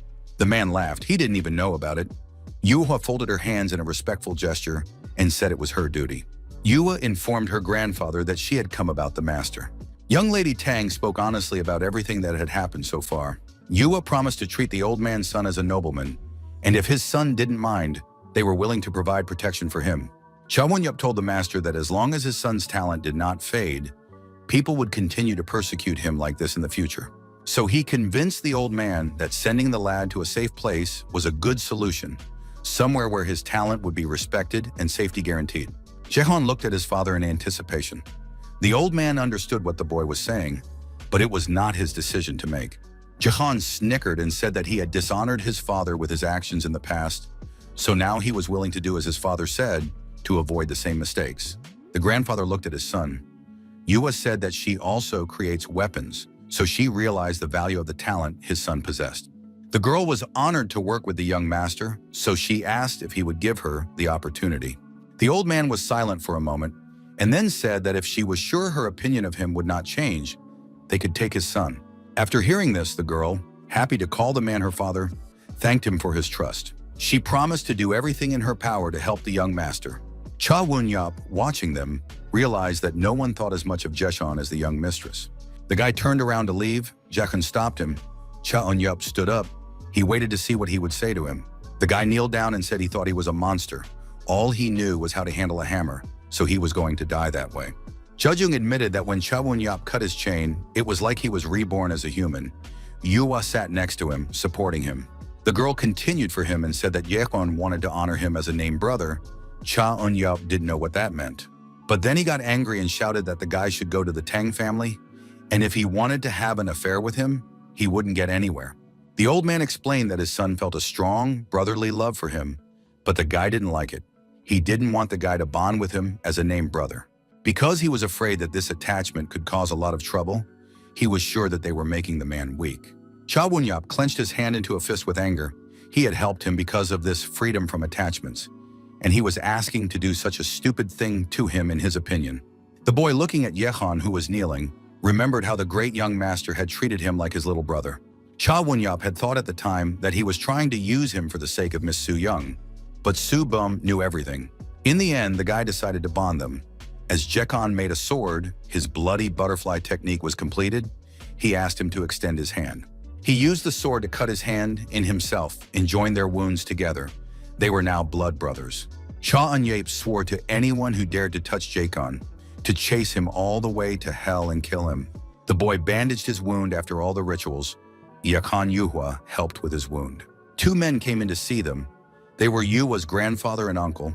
The grandfather's name was Tan Moon Chong, and Uncle Tan Chong Ai was the head of the family. While Cha Eun-yop was thinking all sorts of things, the girl introduced Jekon to the relatives.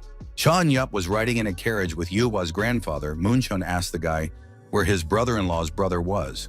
The old man speculated that maybe his granddaughter and Zhongli Jejung would become a couple.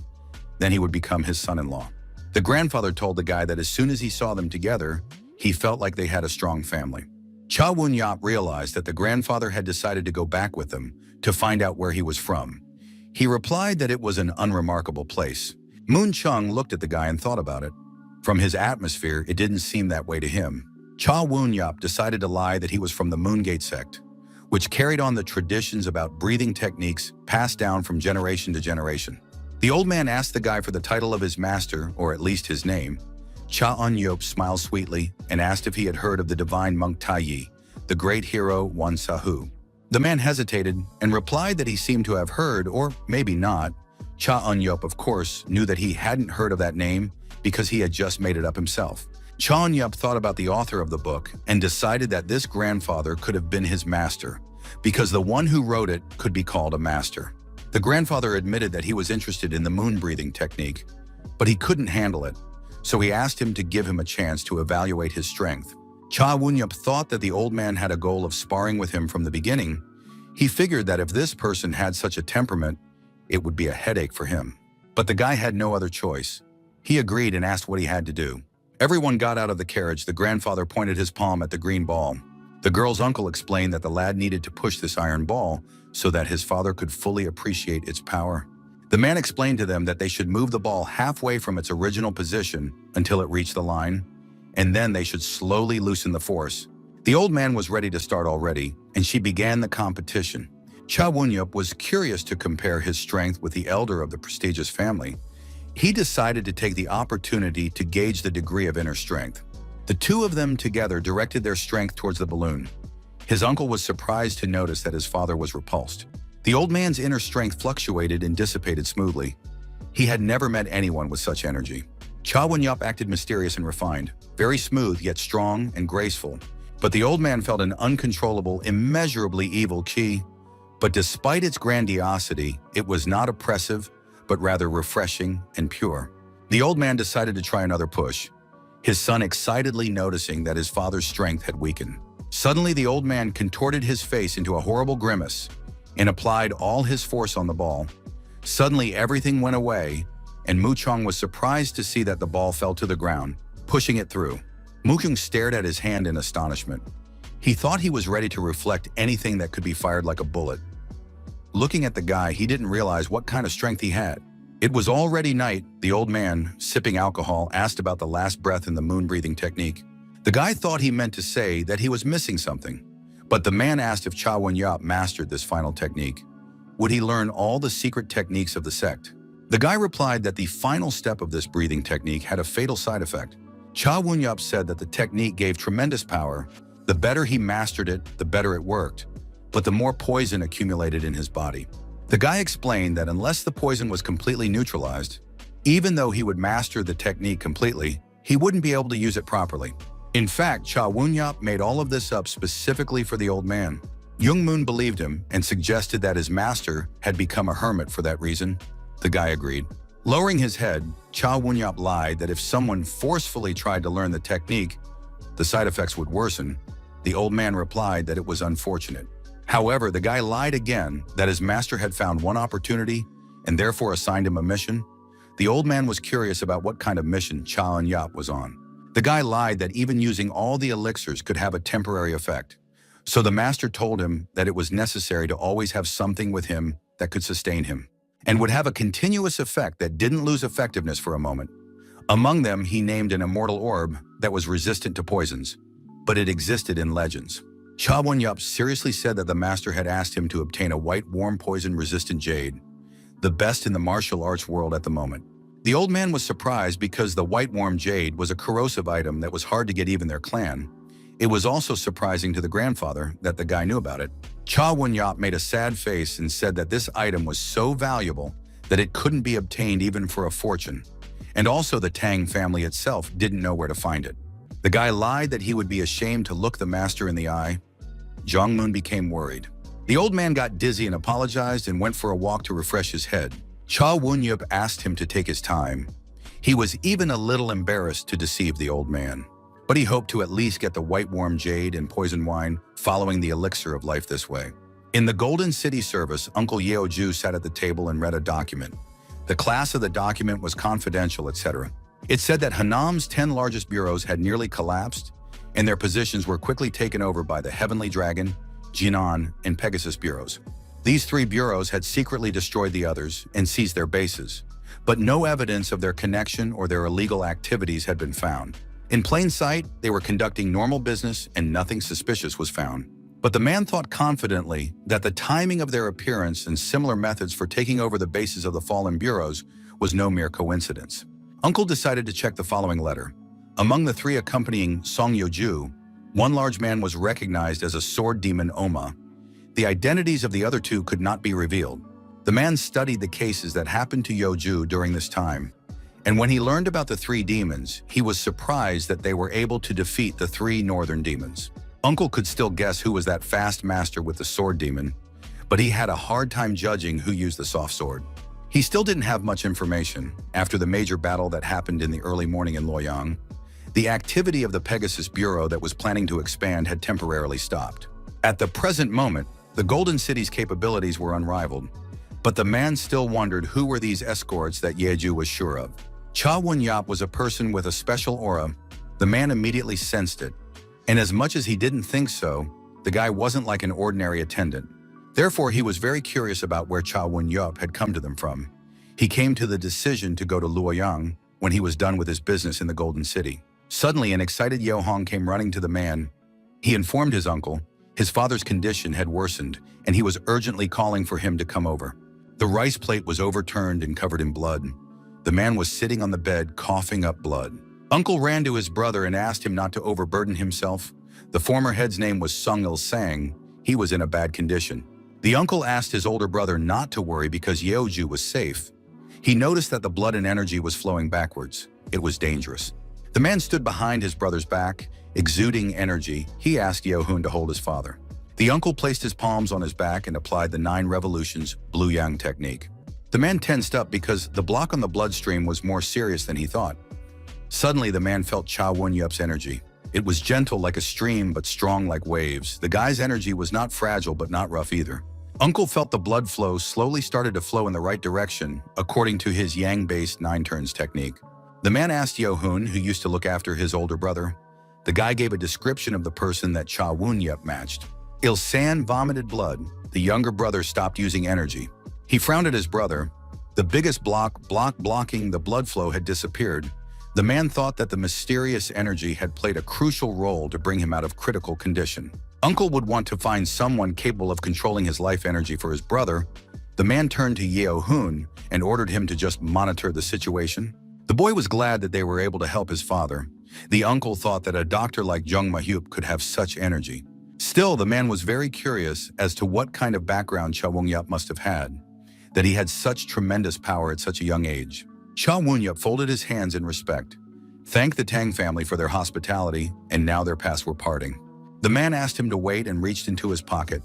He pulled out a pendant and said that it would be a badge of honor that the boy was a member of their clan. Cha Wun-yup was angry. He didn't want to get attached to anyone, but the man answered him that this pendant, showing membership in their clan, also served as protection against poisons. The pendant was not made of white jade, but the man promised that the item was capable of resisting most poisons.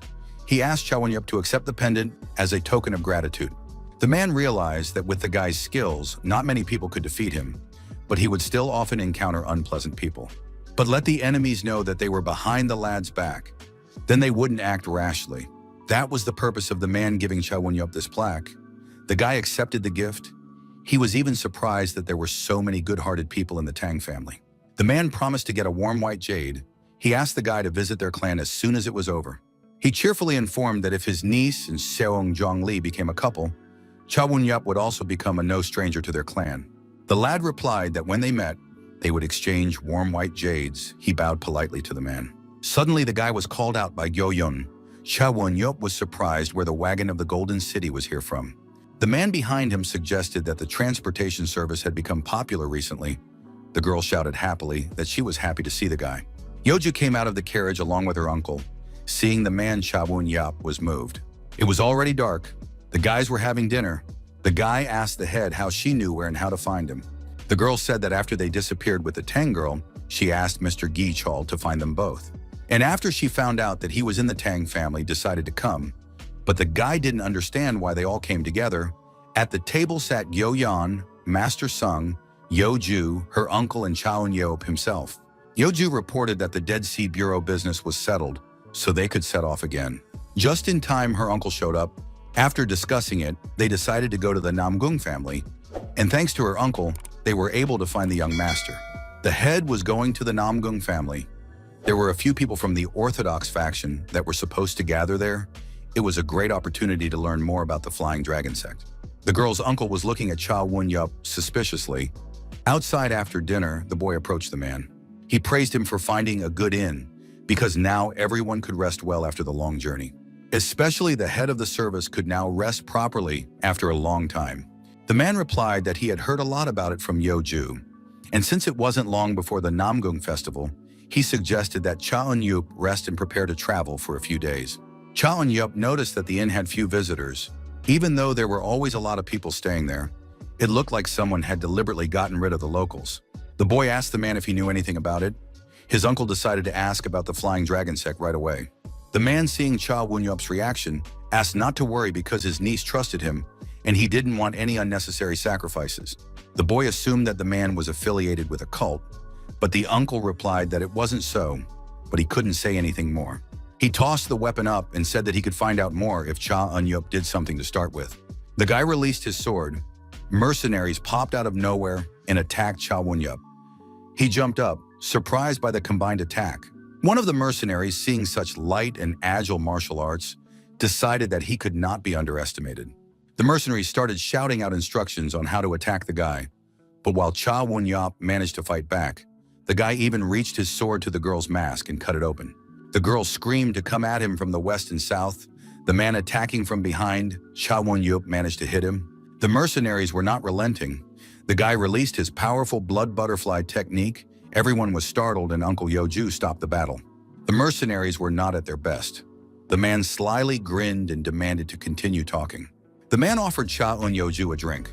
The guy, setting up a shot glass, was displeased that the man was ambushing him first before pouring it. The man and Cha Won-yup sat on the ground. The four warriors stood behind Uncle Yeoju's back.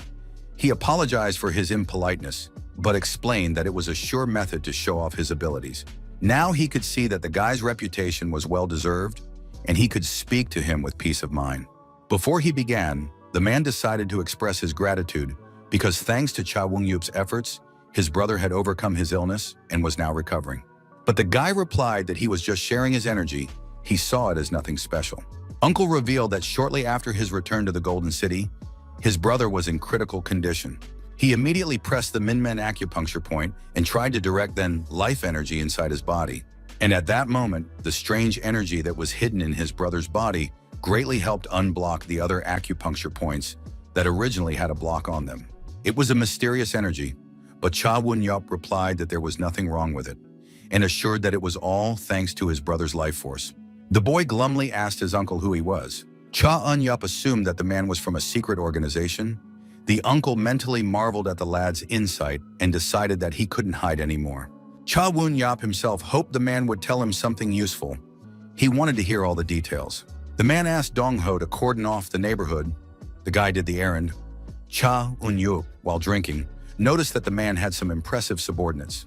The guy suggested that if the four of the guys worked together, they could make his sword bear sweat. The man confessed that he had made inquiries not only about Cha Eun-yup, but also about the sword demon and his sister Gyo-yeon. He had heard that the girl had killed over 10,000 black veils. He had also heard rumors that they had destroyed 3 northern demons. And basically the man had heard about all the feats the guy had managed to accomplish. To the man, Cha Won-yup's actions were only to the man's advantage. The guy taking a bite of meat and assumed that the guy wanted to make him his subordinate. But he didn't want to agree because he was pretty good at gathering information himself. The man surprised Cha Eun-yup by saying that he wanted the guy to command them. He asked to take the procession over the 4 of them instead of him, because if someone like the guy guided them, he would be at ease. The man knew that the Flying Dragon sect was following him, and as long as they were following them, he would be able to gather more information about them. Cha Won-yup didn't believe that the mercenaries would obey him, especially the woman treated him as an enemy. But the man replied that after an argument, they would agree to obey him. But the guy still didn't like the idea. He asked to call the guys here so he could tell them he was against it. The man, while covering his eyes, reported that he knew that the guy was looking for Su-young, the eldest daughter of the Seol family. It didn't matter to him how good the guy was, but it was hard to gather information alone. The man himself had been warned by Dong Ho about Cha Eun-yeop's attitude towards Jiang Semi, so he understood a lot of it. Cha Eun-yeop thought the guy was blackmailing him. Then the man replied that he was just assuming because he didn't have any solid proof. Uncle was showing the guy what you can find out when you're not working alone, he called out to Dong Ho. The man, taking the sack from his subordinate, said he knew the lad had been doing nothing but swinging his sword besides eating and sleeping. He suggested that he could change Cha Eun-yeop's mind if he offered him 4 volumes of secret martial arts, known as the 4 powerful, strange martial arts skills from around the world. The first was the heartbreaking demonic sound technique left behind by the extraordinary monster musician Song Cho-gi, rumored to be able to drive hundreds of masters insane with a single flute. Next was the water immersion technique left behind by a man named Tamayul from the Golden Bell Island in the Eastern Sea. Legend has it that he could swim like a fish. Third was the Maosan demon records left behind by a martial arts master named No Dangxi from the Maosan sect, said to contain the bizarre and unconventional techniques of the Maosan sect. And the last was a secret technique called the 3 deceptive demonic secrets left behind by the demon deceiver No Jongi. The last book they had received only recently, so the man didn't quite know its contents. All the books were from the secret archives of the Imperial Palace. He promised that if the guy accepted his offer, then any book could be his. It was a very tempting offer. But he wasn't sure if the man really wanted his involvement. But since his uncle had warned him that the sect would start sending strong masters, it could be of use to him. He realized that one day he wouldn't have Eom Han Pil and Seo Gyo-yeon with him, so he needed to become stronger. He thought about accepting the offer. Cha Eun-yeop agreed and chose the book 3 Deceptive Demonic Secrets. The man clarified if it was definitely the one the guy wanted to take, because the other books were easier to study, but Cha Eun-yeop assumed that it didn't have flashy techniques. The uncle was a little surprised by this choice and asked himself if the guy could choose the right path like Jung Ma-hyup. The man handed the knife to Cha Eun-yeop. This guaranteed his credibility in the eyes of the 4. This is the yellow dragon dagger. Any orders from the guy would be treated as if coming from the imperial family, but he couldn't use it to harm the imperial family, etc. Cha Eun-yeop took the dagger in his hands and asked to call the guys. He turned to Dong Ho, assuming that he was in charge among them. Dong Ho told him that each of them had 4 subordinates who had their own 4 subordinates. Cha Eun-yeop asked him to call them all here. They met and the guy gave the first order. He told them he didn't need them and ordered them to stay out of his way.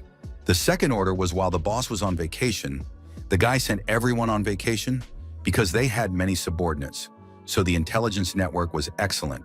Cha Eun-yeop was not satisfied with all the information being found out by them first, so he sent them on vacation. The guy threw a dagger to Dong Ho. The third order was that, during their vacation, all questions were to be handed over to Dong Ho. Everyone stood in shock. The guy turned around and happily informed everyone that he would be busy learning secret techniques. He promised to keep his word, and in the meantime, the guys could rest. Suddenly, Uncle Yeoju laughed. He guessed that the guy had cheated him. He didn't expect the guy to respond in such a way. Through his laughter, he asked everyone to disperse. The guy promised to keep his word, so the man trusted him and told his subordinates that they only had to wait. Head Yahello sat on the throne. A subordinate reported to him. The servants of the imperial court and the Marine Alliance had been active lately.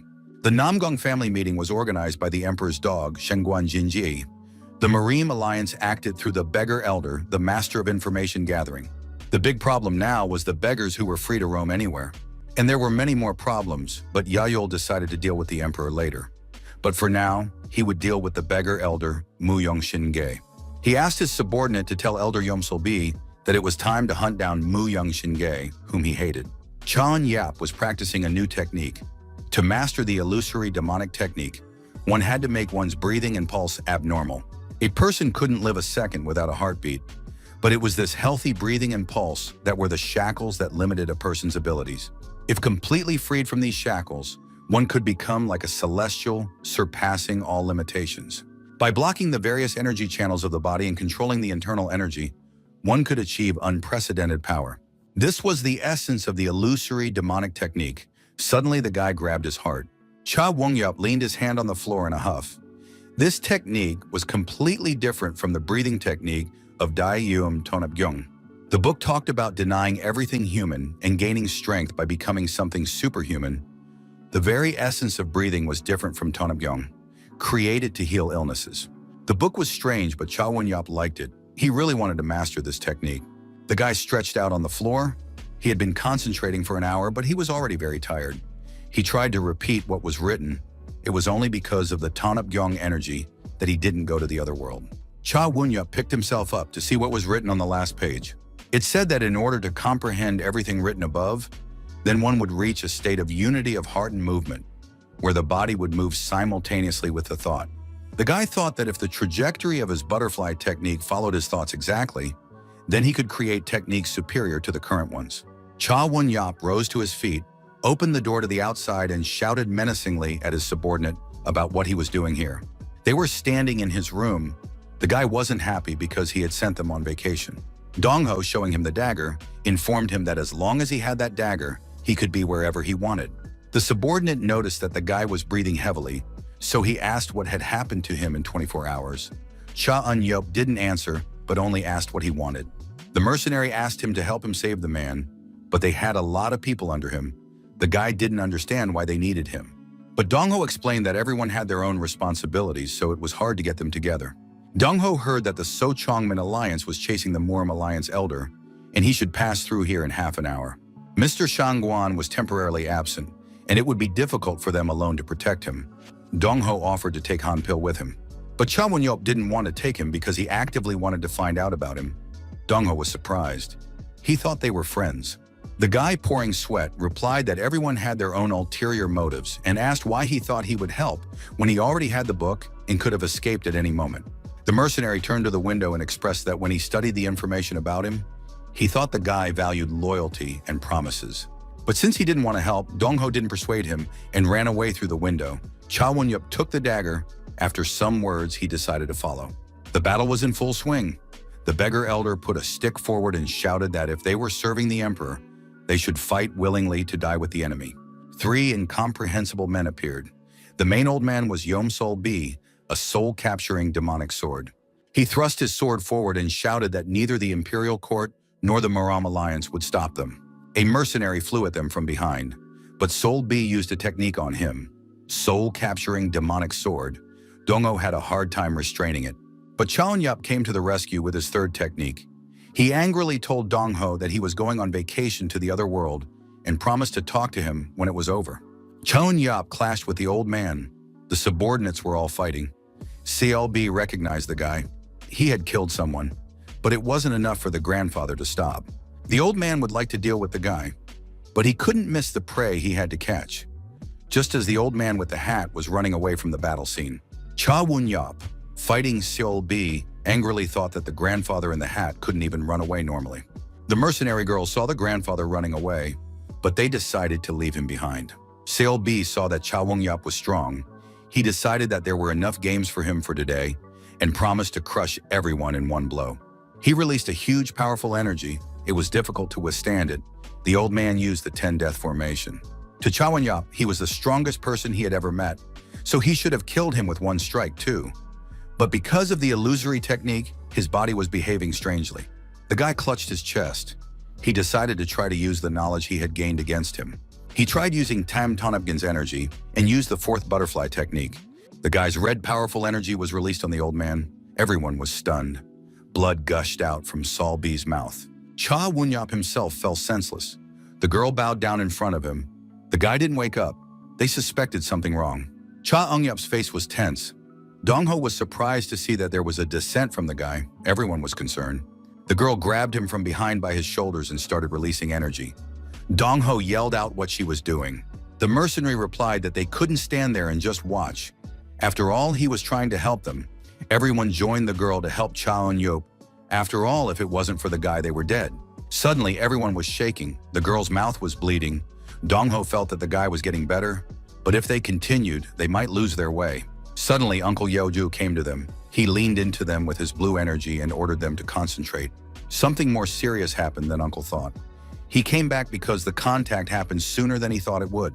He thought that if it went on like this, the guys would all go off the path, and he couldn't let them all die. A yellow-green powerful glow erupted.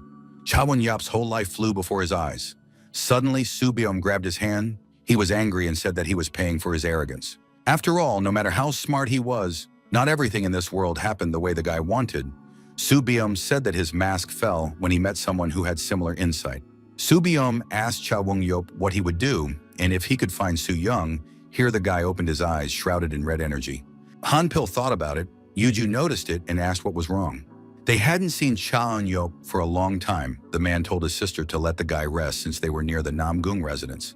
So they decided to leave him alone. Cha Eun-yop woke up. He got up from his seat and asked where he was. The mercenary girl told him not to worry. They were in one of their huts. They had rescued him, but the girl replied that because he had killed the demon, they were still alive too. His uncle came into the room. He had already been told everything by Dongho. He informed the boy that they would be going to Namgung tomorrow. The man reported that Bukho pressed his acupuncture point in time. The girl blushed, saying that he was the one who decided everything at the end, hurriedly ran out of the room. The guy almost lost his way because of the illusory demonic technique. The man asked if he was okay now. Cha Wun-yup explained that if the old beggar man hadn't started acting so suddenly, he wouldn't have had to exert himself so much. Mu Young Shin Ge was carrying information to the Namgung family's residence, and the old man was trying to take advantage of the commotion to get to his destination. Sangwon Jingle explained that the old man was just doing his job like them, and thanks to his choice, he had already gotten there on time. But the fellow was not happy, for the 6 of them had almost died. Such matters were not for him, but he promised to help in gratitude for the rescue. But when the time came, he promised to leave. He wanted to pay off his debt to these people quickly. The girl came out to her team and anxiously asked why they were all gathered and if they were all right. Dongho told her that they felt even better than usual. One of them had a painful knot on his neck, and now it was gone thanks to Cha Eun-yop's energy. Cha Wun-yop was meditating. He was all surrounded by red energy, even though he had completely recovered his breathing and blocked his blood circulation. Unlike in the past, his body naturally absorbed the energy. The guy was amused at the thought that he had almost lost his way, but he was glad that he was traveling the world. There were many interesting things in it. In the Central Lands, the Tang family arrived at the residence of the Namgung family. The honorable head of the Namgung family, Song Yu, upon seeing them, was surprised that the old monster from the Tang family was still alive. The old man was dissatisfied that Song Yu, upon seeing his older brother, didn't bow to him. They started to argue. They were interrupted by Yuwa. The man introduced Jehan to everyone. He explained to Sung Yu that Jehan was an important person to their family. Sung Yu thought that the Tang family had finally found someone to help them achieve their long-time goal, and very soon their influence would increase. The old man asked Yuwa how they met. The girl, blushing, told him that she was lucky enough to meet an irreplaceable person. The girl promised that he would also come to the residence and introduce them. The head of the Namgung family, Hui Jun, suggested that everyone go inside and continue the conversation there. Song Yu and the Tang family elder stayed outside. Moon Young inquired about the situation in the city. Song Yu said that Mu Young Shin Ge had arrived at their place yesterday. Their fears had been realized, and now they had to prepare for the worst. Moon Young, remembering the devious Yahello, said seriously that they were finally getting into action. Yo Yeon went inside and was delighted with the luxury around, and admitted that it was even better here than the Gumsong service. Yo Ju also said that it was truly gorgeous here. Cha Eun-yop turned to Han Pil. He told the man that he was a celebrity, so they had to go to the Namgung family residence to introduce the gentleman and enhance the prestige of the postal service. As Han Pil and the head walked away, Gyo Yeon thought to Cha Eun-yop that he was a good guy. The guy told her that she would go with him to keep an eye on the surroundings, because there were all sorts of different types gathered here. Suddenly, Yuhua and Jejun called out to them, which was tiring for Cha Eun-yop, but he decided to quickly say hi to them and go somewhere else. The guy with glasses, Weiqi Zhonghyun from the Weiqi family from Hebei, walking down the street, noticed that there were a lot of people. He figured they were using this as an excuse to discuss important matters among the main families of the Central Lands. He hoped nothing bad would happen. He was called out by Pin Yun Li from the Peng family of Hebei. The guy happily ran to hug her. The girl asked if the brother was looking for Yuwa. Zhongyun asked why she was asking. Yun Li told him that she saw her with a strange man as they were talking to some couple. The guy thought that Yuwa had gotten a lover. He asked his sister to walk him to her. Chao Eun-yop and Gyo Yeon walked by them. The girl exclaimed sharply that they were the ones she saw with Yuwa. Jonghyun was surprised. His sister was puzzled by his reaction. The guy turned towards them, folding his arms in a sign of welcome. Cha Wun-yop told him that they were guards from the Gumsong Postal Service. Jonghyun knew about them. He was shocked to meet such important people. Cha Wun-yop wasn't happy with his reaction. He just said that Yuwa was talking in the East Wing. The guy was surprised that Chow Yun realized that he wanted Yua, but the hero replied that he asked about her family, which means he was interested to know about the joyous event. Jong Yun was impressed with his insight, and thanks to Cha Won-yup's words, he roughly understood the situation of the Tang family. Now he was even more interested in learning about it. The guy asked to let him guide them around the Namgung family's residence.